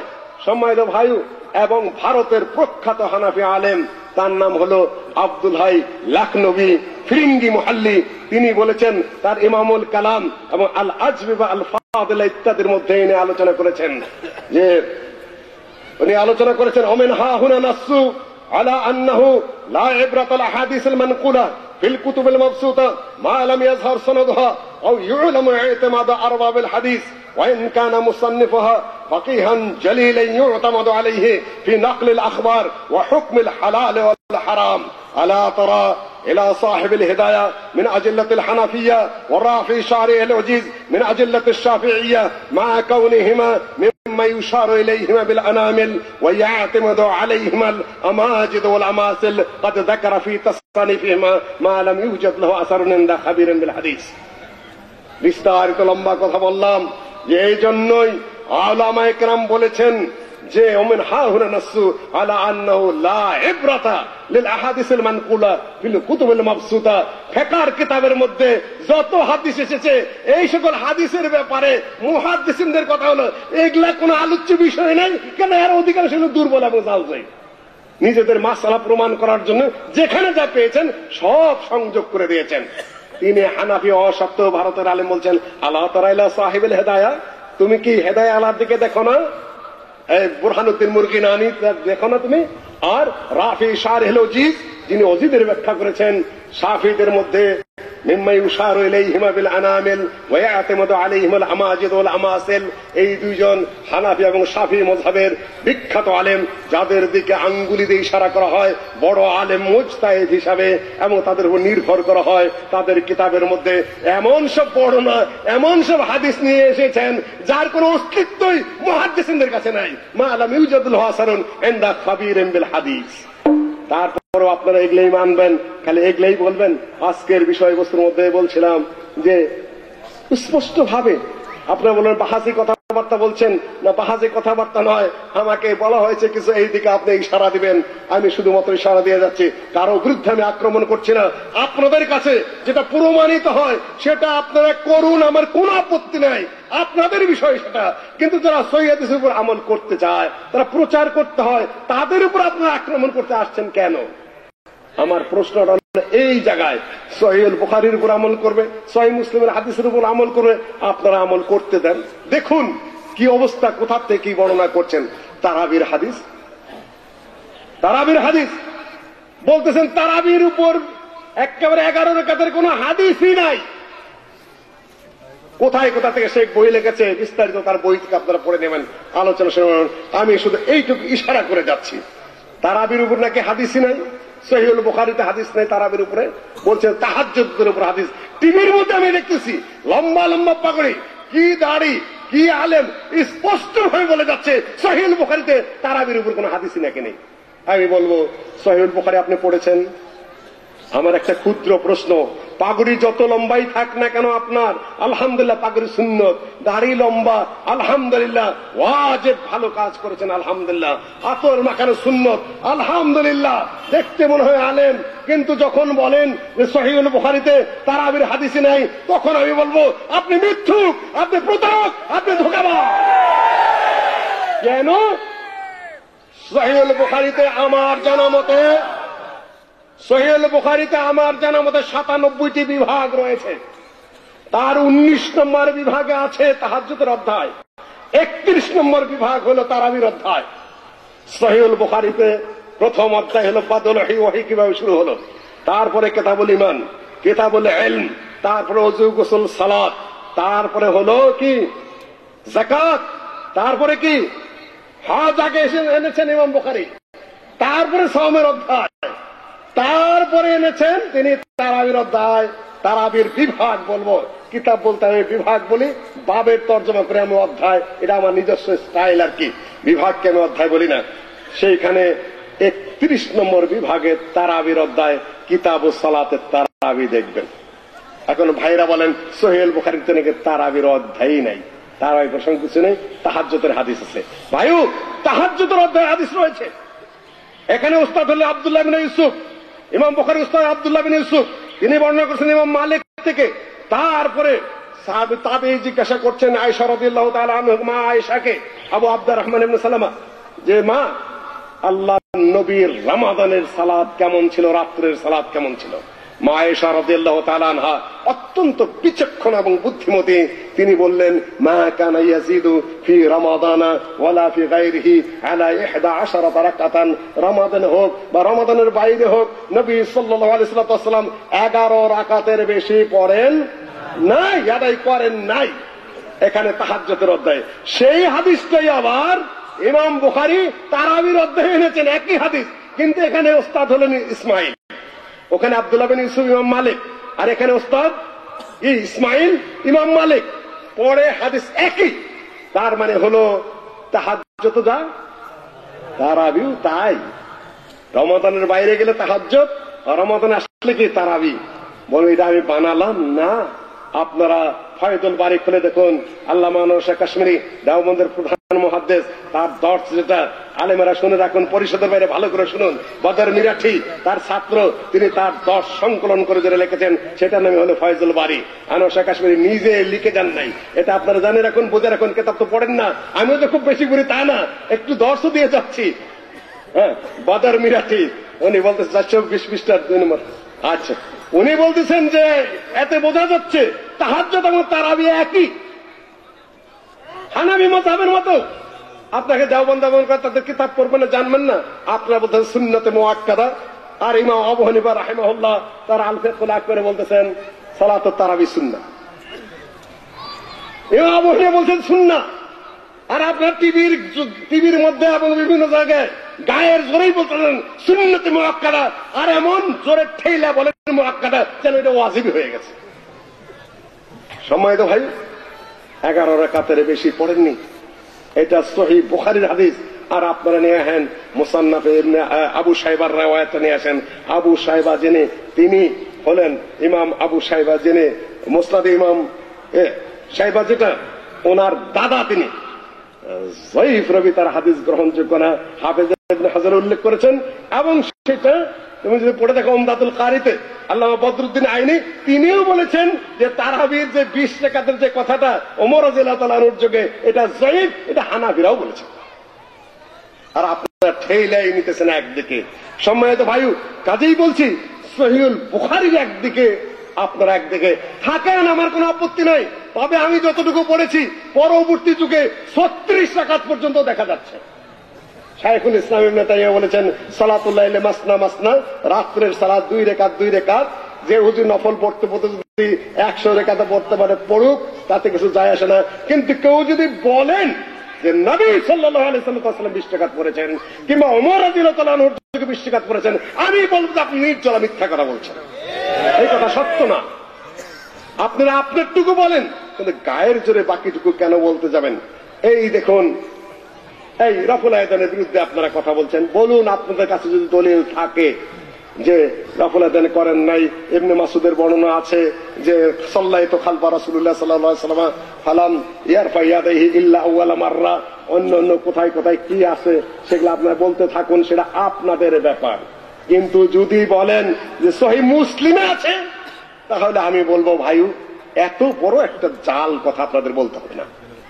সহিহ মুসলিমে আছে, আপনারা দলিল দিয়ে সোজা দেখতেছেন। আমি কয়েকটা বই পড়ে দেখলাম যে রফুল আয়দাইন করা নিষিদ্ধ। দলিল কি?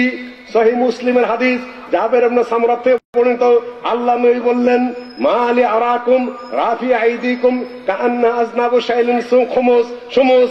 কি হয়েছে তোমাদের? আমি তোমাদের হাত পাগলা ঘোড়ার লেজের মতো এই তুলে দেখতেছি কেন? এইটা দ্বারা প্রমাণিত হচ্ছে রফুল আয়দাইন নিষিদ্ধ।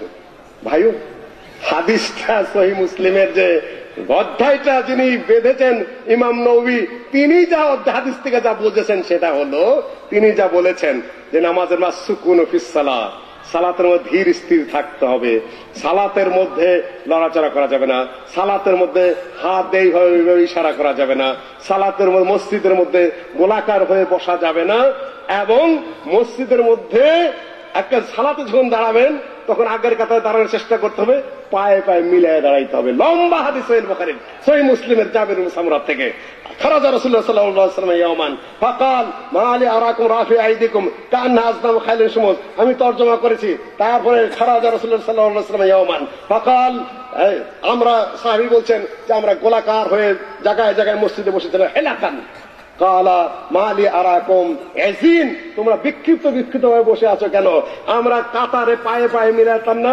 তখন আল্লাহ নবী বললেন যে আলা তাসুফুনা কামা ইয়াসুফুল মালায়েকা, ফেরেশতারা যেভাবে আকাশের বুকে বাইতুল মামুরে যেভাবে সফ করে কাতার করে দাঁড়ায়, সেইভাবে কি তোমরা দাঁড়াবে না? তা সেটা কেমন? যে তারা শুন, যে তারা ফেরেশতারা পায়ের সাথে পা মিলিয়ে দাঁড়ায়। জাবের ইবনে সামরা থেকে লম্বা হাদিস। ওনারা পায়ের সাথে পাও মিলাবেন না, মসজিদে গোল করে বসে হু হু হু জিকির করতে থাকবেন, হাদিসের কোনটাই মানবেন না। আর ওই একটা অংশ নিয়ে আসলেন মা লি আরাকুম রাফি আইদিকুম কান্না আযনাউ খাইলিন শুমুস। এটা কোন জায়গায়? পরবর্তী সেই জাবের ইবনে সামরার হাদিস।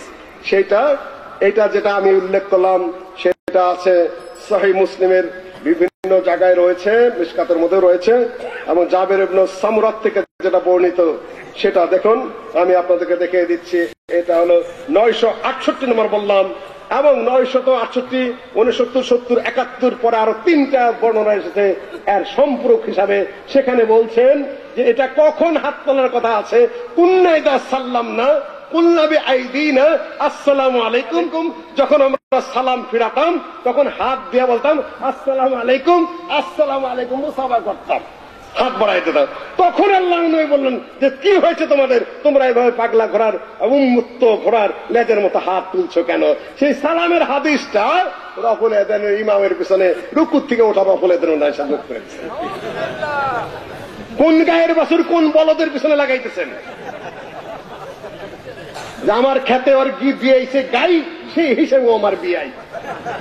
সম্পর্ক পাঠানের আর পথ পেলেন না। জাহেজ একটা বই লিখেছে, তার মধ্যে লিখেছে যে নীল নদী, মিশরের নীল নদীর সাথে এই ভারত এবং পাকিস্তানের যে সিন্ধু নদী, এইটার মিল আছে। যে কিভাবে মিল আছে? যে সিন্ধু নদীতেও কুমির যেরকম আছে, নীল নদীও এরকম কুমির আছে, কাজেই দুইটা একই। আমি যেটা মোজা পরে দেখালে আমাকে বলতে বলে যে মিল হলে এরকম একটু মিল দেখা গেলে দুইটা এক কিনা। বেল খাওয়া হালাল না হারাম? বলছে বেল খাওয়া হারাম। যে কিভাবে হারাম? যে হাদিস আছে মান তাশাব্বাহা বিকাওমিন ফাহুয়া মিনহুম, যার সাথে যাদের মিল সে তাদেরই হুকুম হবে। মান তাশাব্বাহা বিকাওমিন ফাহুয়া মিনহুম, তাদেরই অন্তর্গত। বেল যদি দূরের থেকে লক্ষ্য করেন তাহলে দেখবেন একেবারে মরা মানুষের মাথার খুলির মতো। মরা মানুষের মাথার খুলি খাওয়া হারাম, বেল খাওয়া হারাম। মান তাশাব্বাহা বিকওমিন ফাহুয়া মিনহুম।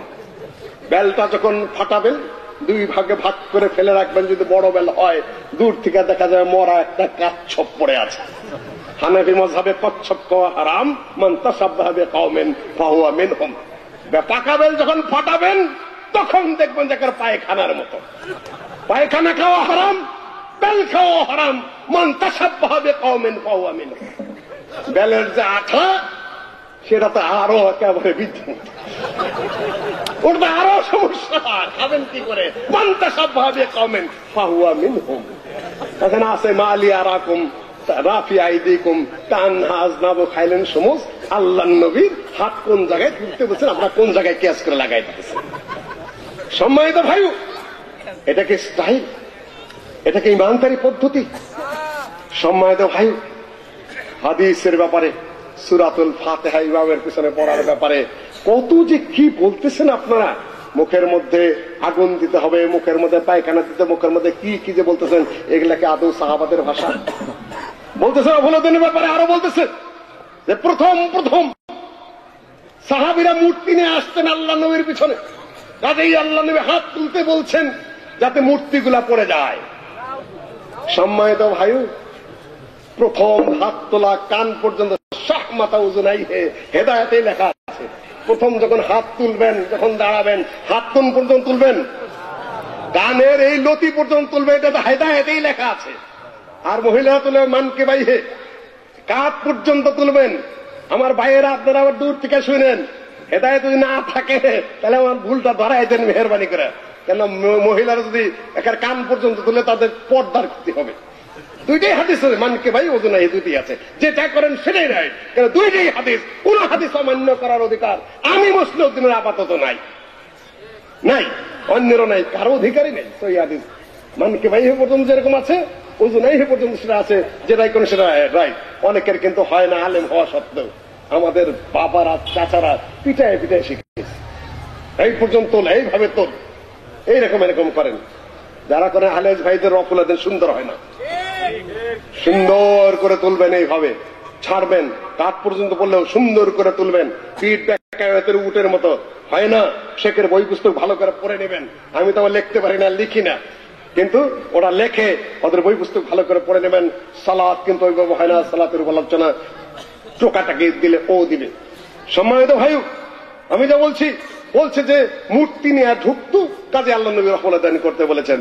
প্রথমবার যখন কান পর্যন্ত হাত তুইলা আল্লাহ নবী তো খালি তুলতে বলেছেন, আপনারা তো কানে দুইরা শুরু করেন নাওয়াইতু আন উসাল্লি লিল্লাহি তাআলা আরবা রাকাতান সালাতে যোহরে। কারো জানি কি কইতেন রাখেন, বাপের নাম, দাদার নাম, তফসিল জমির চৌহদ্দি বলতে তো ইমাম সাহেব সিজদায় চলে যায়। তারপর তো পড়তেই থাকেন, বানাই না কথাবার্তা, তারপরে বগলের তে মূর্তি পড়ে না, তাই না? আর রুকুর থেকে ওঠার দরকার পড়বে আর ওই মূর্তি করার জন্য। সম্মানিত ভাই, এই হেদায়েত খুলে দেখুন। হানাফিদের প্রথম রায় হলো মুখে নিয়ত করা কি পড়া বেদাত। তার পরবর্তী রায় আছে কে কি বলছেন, কিন্তু প্রথম রায় হলো এটা হলো আজিমাতুল কলব। হেদায়েত ঠিক মতো পড়ে দেখুন এবং তার সরা ঠিক মতো পড়ে দেখুন। এই নাওয়াইতু আন উসাল্লি লিল্লাহি তাআলা কোন মৌলবী, কোন মুন্সি, কোন যুগে এই গদ বানাইছে পৃথিবীর কেউ জানে না। সমাজে আপনারা প্রচলন করিয়ে দিয়েছেন। এটা কোরআনেও নেই, হাদিসেও নেই।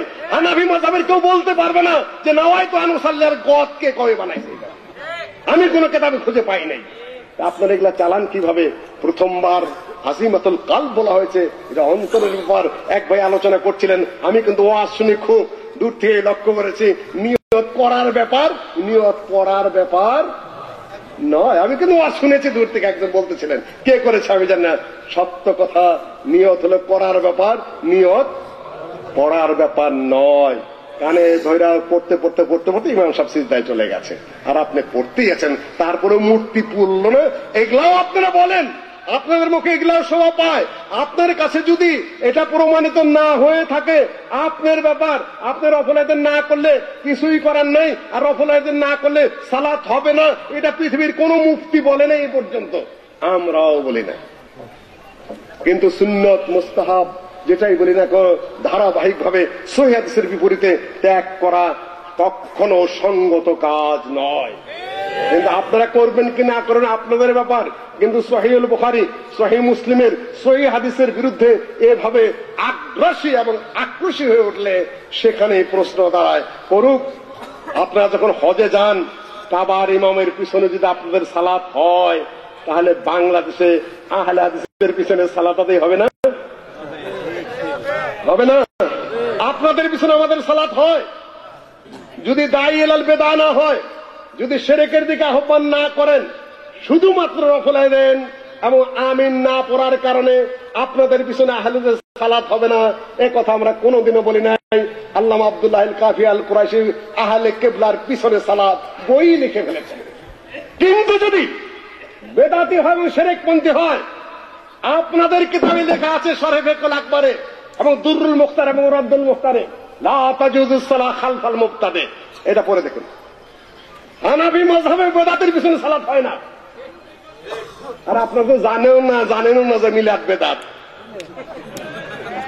আপনাদের ধারণা ইমাম আবু হানিফা মিলাদের প্রচলন করেছেন, ইমাম আবু ইউসুফি মিলাদের প্রচলন করেছেন, এমনকি জাদ বিন দিরহাম যে বেদাতের প্রচলন করেছিল, ইমাম আবু ইউসুফ রাহিমাহুল্লাহ তখন চিফ জাস্টিস। সেই মহাবেদাত আল্লাহ প্রসঙ্গে কুকথা বলার জন্য ঈদের মাঠে তখন তিনি গভর্নর হয়ে তিনি বললেন যে লোকেরা শোনো, তোমরা ঈদুল আজহা পড়েছ, এখন তোমরা গরু ছাগল ভেড়া দুম্বা উট দিয়ে যাদের কোরবানি করো, আমি এই বেদাতিকে ঈদের মাঠে কোরবানি করছি। ইমাম আবু ইউসুফের ফতোয়া এত কঠিন, তারা বেদাতের বিরুদ্ধে। ইমাম আবু ইউসুফ, ইমাম মুহাম্মদ এবং ইমাম আবু হানিফা রাহিমাহুল্লাহ তার কথা বলেছে। আর তার নাম নিয়ে আপনারা মিলাদ করেন, খতম করেন, গাউসুল আজম করেন, পীরের কাছে যান, মাজারের কাছে যান, তাবিজের ব্যবসা করেন অধিকাংশ ইমাম সাহেব। একটা দলিল দেখান ইমাম আবু হানিফা রাহিমাহুল্লাহ কোনদিন তাবিজ দিয়েছেন, ইমাম মুহাম্মদ কোনদিন তাবিজ দিয়েছেন, ইমাম আবু ইউসুফ কোনদিন তাবিজ দিয়েছেন? একটা দেখান। মানে আল্লাহ তামিমাতান ফাকাদ আশরাক। তাও তাবিজের একটা বাংলাদেশের একটা বিখ্যাত মাদ্রাসার দোয়ানিয়া হাত্তখণ্ড তাবিজনামা দেখেছেন, 7 খণ্ডের তাবিজনামা। সেই পীর সাহেবের নামও বললাম না, বিখ্যাত মাদ্রাসা নামও বললাম না, আল্লাহ যদি আবার গুনার খাতায় লিখে দেন বললাম না। তার মধ্যে লিখেছেন জিনবুত ছাড়াইতে গেলে কি পড়তে হবে, বলছে আব্দুল কাদের জিলানের চেহেল কাপ। চেহেল মানে 24, কাপ মানে 40টা কাপ আছে। কি কাফাকা রব্বুকা কাম ইয়াকফিকা কুলুকিন কাপ কাপ। এটা নাকি আব্দুল কাদের জিলানী বলতে পারেন। এর অর্থ কি দাঁড়াইলো? আমি বললাম যে ক থাকলেই যে চলে, কুত্তা কাওয়া হুক্কা কলকি বাংলায় বানাইতে থাকো, তোমাদের জিনবুত থাকবে না। আরে ভাইরা, আব্দুল কাদের জিলানী আমাদের সেই গুলশানের মসজিদে লেখা আছে যে আপনারা মনের মাকসুদ পুরা করার জন্য, বালা মুসিবত দূর হওয়ার জন্য এইখানে দান করুন লেখা আছে। বড় বড় লোকেরা গাড়ি নিয়ে এসে ওইখানে পয়সা দিয়ে যাচ্ছে। 91 সালে যখন যুদ্ধ হয় ইরাকের সাথে এবং সৌদি আরবের সাথে, কুয়েতের সাথে, আজমা খালিজিয়া যখন বলা হয় পৃথিবীর সবচেয়ে বেশি বোমা কোথায় পড়েছে? বাগদাদে পড়েছে। আব্দুল কাদের জিলানীর কবরের আশপাশ দিয়ে সব পড়েছে। ওখানে শুয়ে থেকে একটা বোমা আব্দুল কাদের জিলানী ঠেকাইতে পারে নাই। তার নিজের বুকের বোমা ঠেকাইতে পারে না। আর বাংলাদেশে গুলশান থেকে ওনার বাক্সে দান করলে উনি আবার বিপদ আপদ ঠেকাই দেবে। মানুষ কত প্রকার হয়, আহাম্মক হয়, আর গাধা এবং গর্দভ হতে পারে। তাদের কোনো দোষ নেই, এটা তাদের ব্যবসা। আর আব্দুল কাদের জিলানী কোন মাযহাবের লোক ছিলেন? পুরা আহলে হাদিস না, কিছু সমস্যা ছিল, তারপরেও তিনি হাম্বলি মাযহাবের মানুষ। তিনি আমিন জোরে বলার ফতোয়া দিয়েছেন, তিনি রাফুল আদানের ফতোয়া দিয়েছেন, ইমামুল হোসেনের সূরা ফাতিহার ফতোয়া দিয়েছেন। বাগদাদের মাদ্রাসার তিনি মুহতামিম ছিলেন এবং তিনি মুফতি ছিলেন। এখন কাদেরিয়া তরিকার মানুষ আমিনও জোরে বলে না, রাফুল আদান করে না, ইমামুল হোসেনের সূরা ফাতিহা পড়ে না, খালি কাওয়ালি আর গান গায় আর মিলাদ নবীর মিছিল বাই করে, আর ওরা বলে আমরা কাদেরিয়া তরিকার মানুষ। প্রতারণার ভণ্ডামি কত বড় কার এবং কি আগে ইমাম হোসেন সূরা ফাতিহা পড়ো, রফুল আদান করো, আমিন জোরে বলো, তারপরে বলো যে আমি কাদেরী মাযহাবের মানুষ।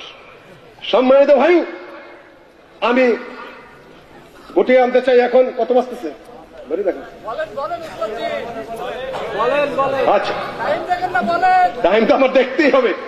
সময় তো ভাই, এই খুলনার শেখ আব্দুর রউফ সাহেব, তার বাড়িতে আপনারা আক্রমণ করে বসলেন। দোষ কি তার? তিনি বলেছেন আল্লাহর আকার আছে। এখন ইমাম আবু হানিফা যদি এই দেশে থাকতো তাহলে আপনারা কি করতেন? ইমাম আবু হানিফা বলছেন তার হাত আছে, তার মুখ আছে, তার রাগ আছে, তার হাসি আছে। আমরা তার হাতকে কুদরত বলবো না, তাহলে আমরা কদরে হয়ে যাবো, মুতাজিলা হয়ে যাব। এখন ইমাম আবু হানিফা যদি আজকাল জীবিত থাকতেন, আপনারা পরিষদের লোকেরা যায় নিশ্চয়ই ইমাম আবু হানিফা মার দেবো, আপনারাই করতেন। যেহেতু পড়েন না, লেখাপড়া কিচ্ছু করেন না, খালি আবেগ আর ইমোশন আর ক্রোধ। ভিত্তিটা কি আপনাদের? কোরআন না হাদিস? না ইমাম আবু হানিফা, না ইমাম আবু ইউসুফ, না মোহাম্মদ? কোনটা?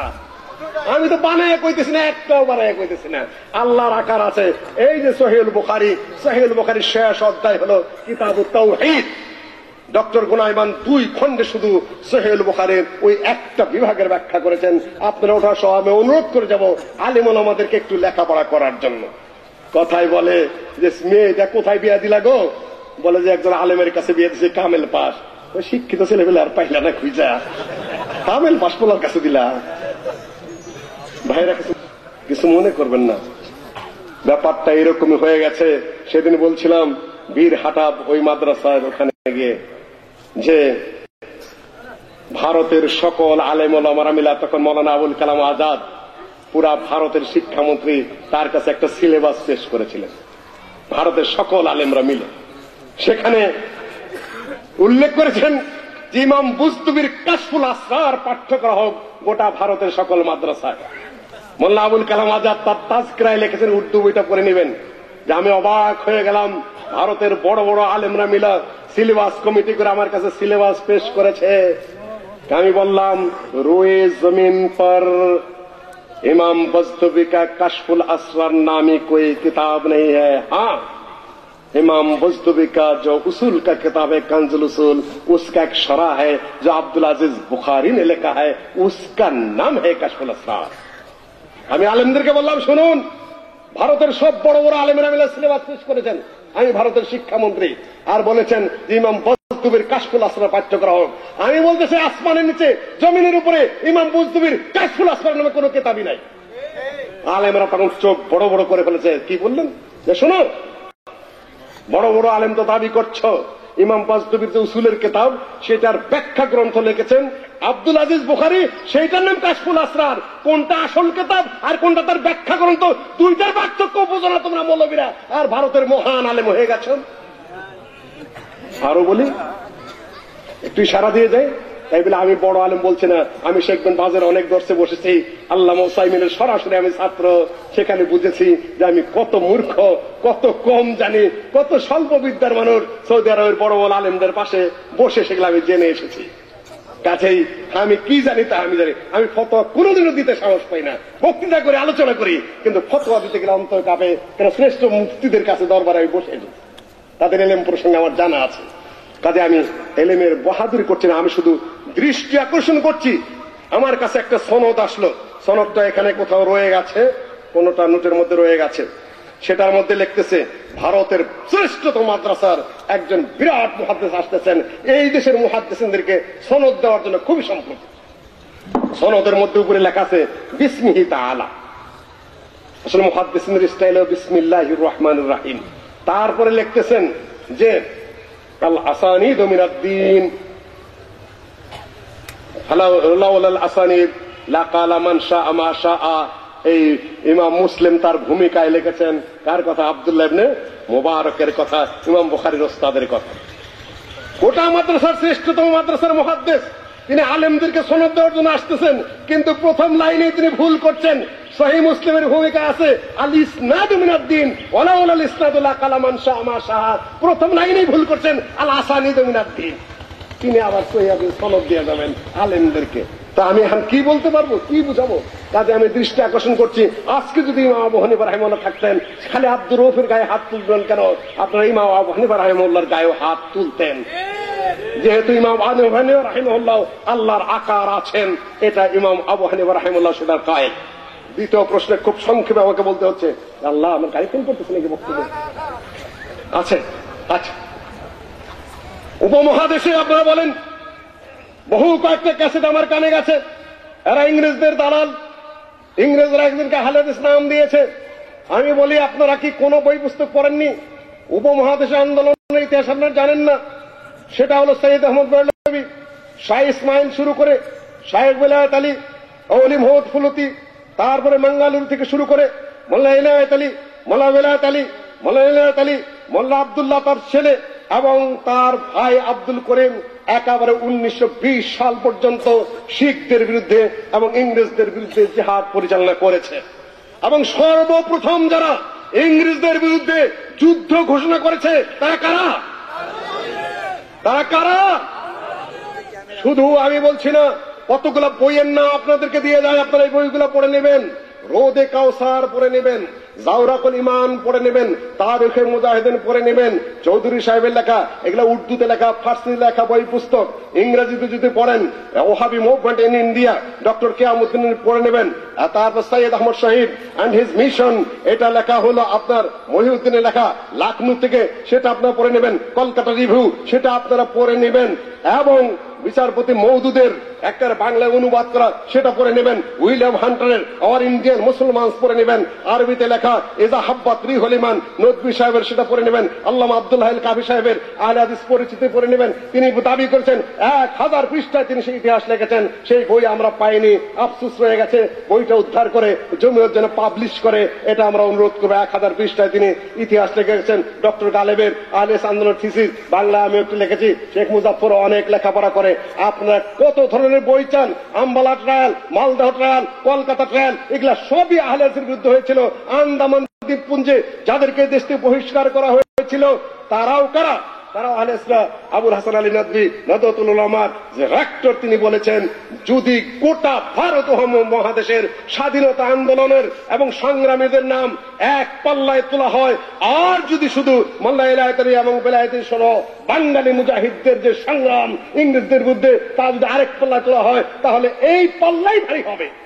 কোন বাঙালি লেখে নাই, লাখনৌর লেক্টর আরবিতে লিখতেছে।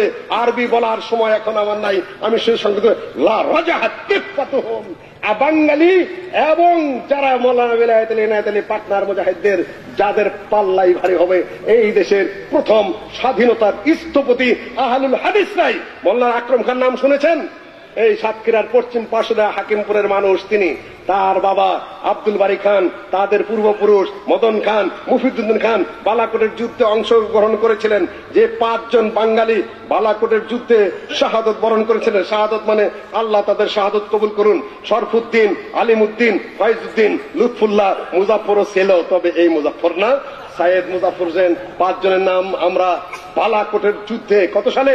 1831 সালে, আজকের কথা নয়, শত বছর শেষ মুজাহিদ যিনি মারা গেলেন, এই জামালপুরের হাজী জসিমউদ্দিন, 1980 সালে বোধহয় তিনি মারা গেলেন, 88 সালে তিনি মারা গেলেন। সব যা, এটা কাদের অবদান? আহলে হাদিসের অবদান। শুধু কোরআন এবং সহিহ হাদিস তারা প্রচার প্রতিষ্ঠিত করেনি। এই দেশে সহিহ বুখারীর চর্চা ছিল না, মুসলিমের চর্চা ছিল না, সহিহ হাদিসের প্রচারের ছিল না, শিরক বিদআতে ভরা ছিল, শুধুমাত্র ফিকহি মাসালাই ছিল। সেইখান থেকে সহিহ হাদিসের প্রচার, সহিহ হাদিসের প্রসার, বিদআতের বিরুদ্ধে সুন্নাত চালু করা, তাওহীদ চালু করা, সকল বিষয়ে সকল সংগ্রামে আহলে হাদিস যেমন এগিয়ে ছিল, এই ভূখণ্ডকে ইংরেজদের হাত থেকে এবং হিন্দুদের হাত থেকে স্বাধীন করার ক্ষেত্রে সর্বপ্রথম সর্বশ্রেষ্ঠ ধারাবাহিক আন্দোলন যেটা, সেটা কাদের? আহলুল হাদিসদের। এবং সেটা শেখ মুজিবুর রহমান সাহেব অস্বীকার করতে পারেন নাই। যারা আজকে পার্লামেন্টে আহলে হাদিসদের বিরুদ্ধে বড় বড় কথাবার্তা বলেন, তারা বলবো শেখ সাহেবের লেখা অসমাপ্ত আত্মজীবনী পড়ে নেবেন। যারা ইসলামী আন্দোলন করেন তারা আহলে হাদিসদেরকে মূল্যায়ন করেন নাই। তাদের অনেকগুলো বই পুস্তক আমি পড়েছি, আহলে হাদিসদের অবদান এবং ইতিহাস তারা ছাপিয়ে গেছেন। কিন্তু শেখ সাহেব কোন বুজুর্গ মানুষ নন, এবং আবুল মনসুর আহমদ সাহেব কোন বুজুর্গ মানুষের, ধর্মীয় বুজুর্গ মানুষ হিসেবে আমরা মনে করি না, সমাজও মনে করে না, তারা নিজেরা দাবিও করেন নাই। কিন্তু একটি সত্যিকার ইতিহাস তারা লিখে গেছেন। তিনি বলছেন যে সিপাহী বিদ্রোহ এবং ওহাবী আন্দোলনের ইতিহাসও আমার জানা ছিল, কেমন করে ব্রিটিশ রাজ মুসলমানদের কাছ থেকে ক্ষমতা কেড়ে নিয়েছিল।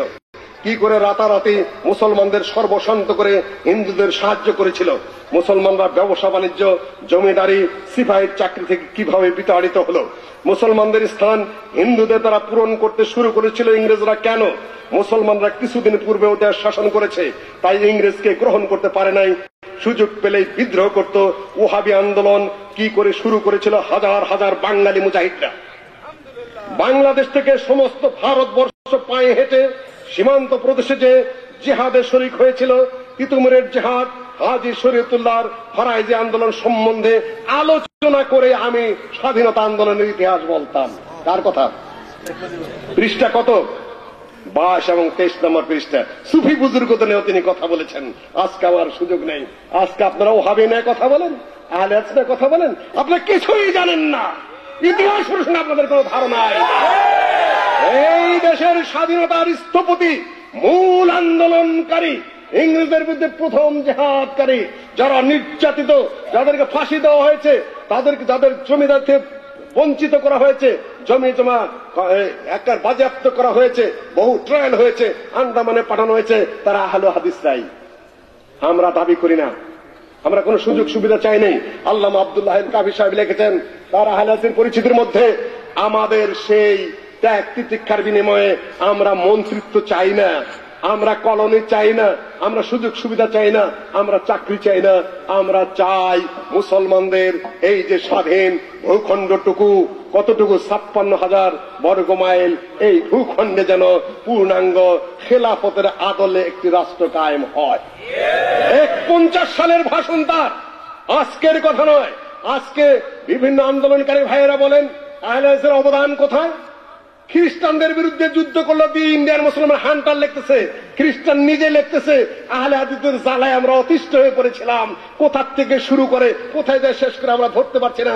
আর আপনারা অবলীলাভে ক্রমে বলেন যে আহলে হাদিস ইংরেজদের দালাল, আপনার পেলেন কোথায়? তাদেরকে হটেছে তো আহলে হাদিসরাই। কতগুলো বইয়ের নাম বললাম, আরো 10-20-50টা বইয়ের নাম বলতে পারি, আজকে আমার হাতে সুযোগ নেই। কাজে লাস্ট পয়েন্ট হলো আমার এই, কাজে আমরা সাহসিকতার সাথে কথা বলতে পারি।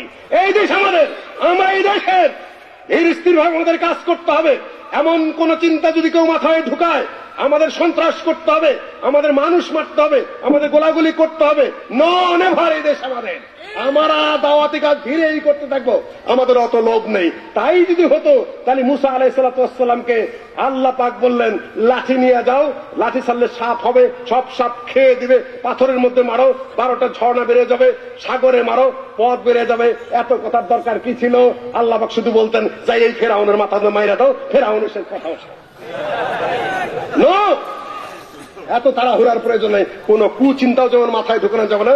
আমরা সন্তুষ্ট নই, আমরা সন্তুষ্ট নই, আমরা পূর্ণাঙ্গ ইসলাম চাই, ভূখণ্ডের স্বাধীনতা আমাদের অবদান। আবার মাথায় আবার মাথায় বাড়ি দিতে হবে, গুপ্ত ঘাতকতা করতে হবে, খুন করতে হবে। এই দেশ আমাদের, আমরা এই দেশের, এই ভূখণ্ডের স্বাধীনতা আমরা হারাতে দিব না। যদি কেউ এই পথে আগান, রাজনীতিবিদ হন, বিরোধী দল হন, বা ওই সকল কাজের হন, 3 কোটি আহলেদের লাঠি নিয়ে প্রস্তুত থাকবে। আমরা এদেশের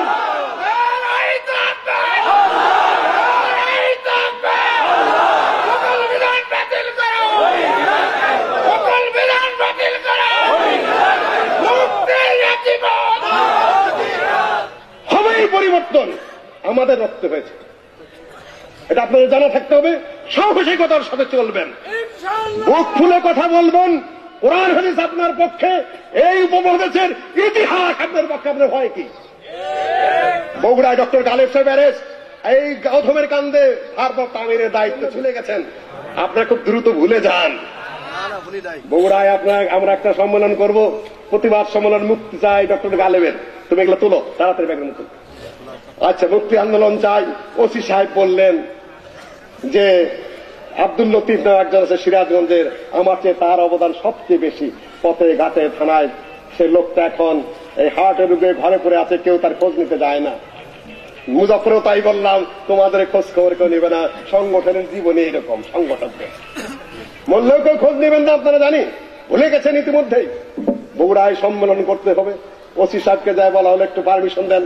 উনি বললেন যে আপনারা আহলে হাদিস তো সন্ত্রাসী, আমাদের প্রতিনিধি বললেন এই বগুড়া ডিস্ট্রিক্টেই 30% আহলে হাদিস লোক আছে। 30% লোক যদি বগুড়ায় বিদ্রোহ করে আপনি ওসিগিরি করতে পারবেন? বলে যে কথা তো ঠিক, এই দেশে 3 কোটি আহলে হাদিস যদি একসাথে বিদ্রোহ করে তাদের বোমা মারার দরকার আছে? 3 কোটি ফুল মারলে তো বহু কিছু দায়ী যাবে, বোমা মারার দরকার আছে? 2-1টা বিক্ষিপ্ত ঘটনা কেউ করতে পারে, সেটা তার ব্যাপার, কিন্তু আহলে হাদিস নাম ধরে কোনো খারাপ কথা বলতে যাবেন না, তো সম্মান দিয়ে কথা বলতে শিখুন। তিনি বললেন যে আপনার তো সন্ত্রাসী, বগুড়ার 30% মানুষ আহলে হাদিস, তাহলে সংগ্রাম করে আপনি ওসিগিরি করতে পারবেন, এভাবে কথা বলেন কেন? আমার বউ আহলে হাদিস। কিভাবে আপনার বউ আহলে হাদিস? উনিও বুকে হাত বাঁধেন। তারপরে আহলে হাদিসরা নারী পুরুষ সবাই বুকে হাত বাঁধে, হানাফিদের পুরুষরা নাভির নিচে বাঁধে, কিন্তু মেয়েরা বুকের উপর বাঁধে। একটু রসিকতা করে বলেন কিছু দিক থেকে তো আমার বউ আহলে হাদিস বটে, আপনার বুকে হাত বাঁধে, যান পারমিশন দিয়ে দিলাম। ভাই সাহস করে কথা বলবেন, সাহস করে চলবেন, সৎ সাহস যেটা সেটা আলাদা ব্যাপার। কুতর্ক নেই, অন্যায় নেই, আবার আপোষও নেই। আল্লাহ আমাদের তৌফিক দান করুন। কোন সূত্র হয়তো আবার দেখা হবে। আসসালামু আলাইকুম ওয়া রাহমাতুল্লাহি ওয়া বারাকাতুহু।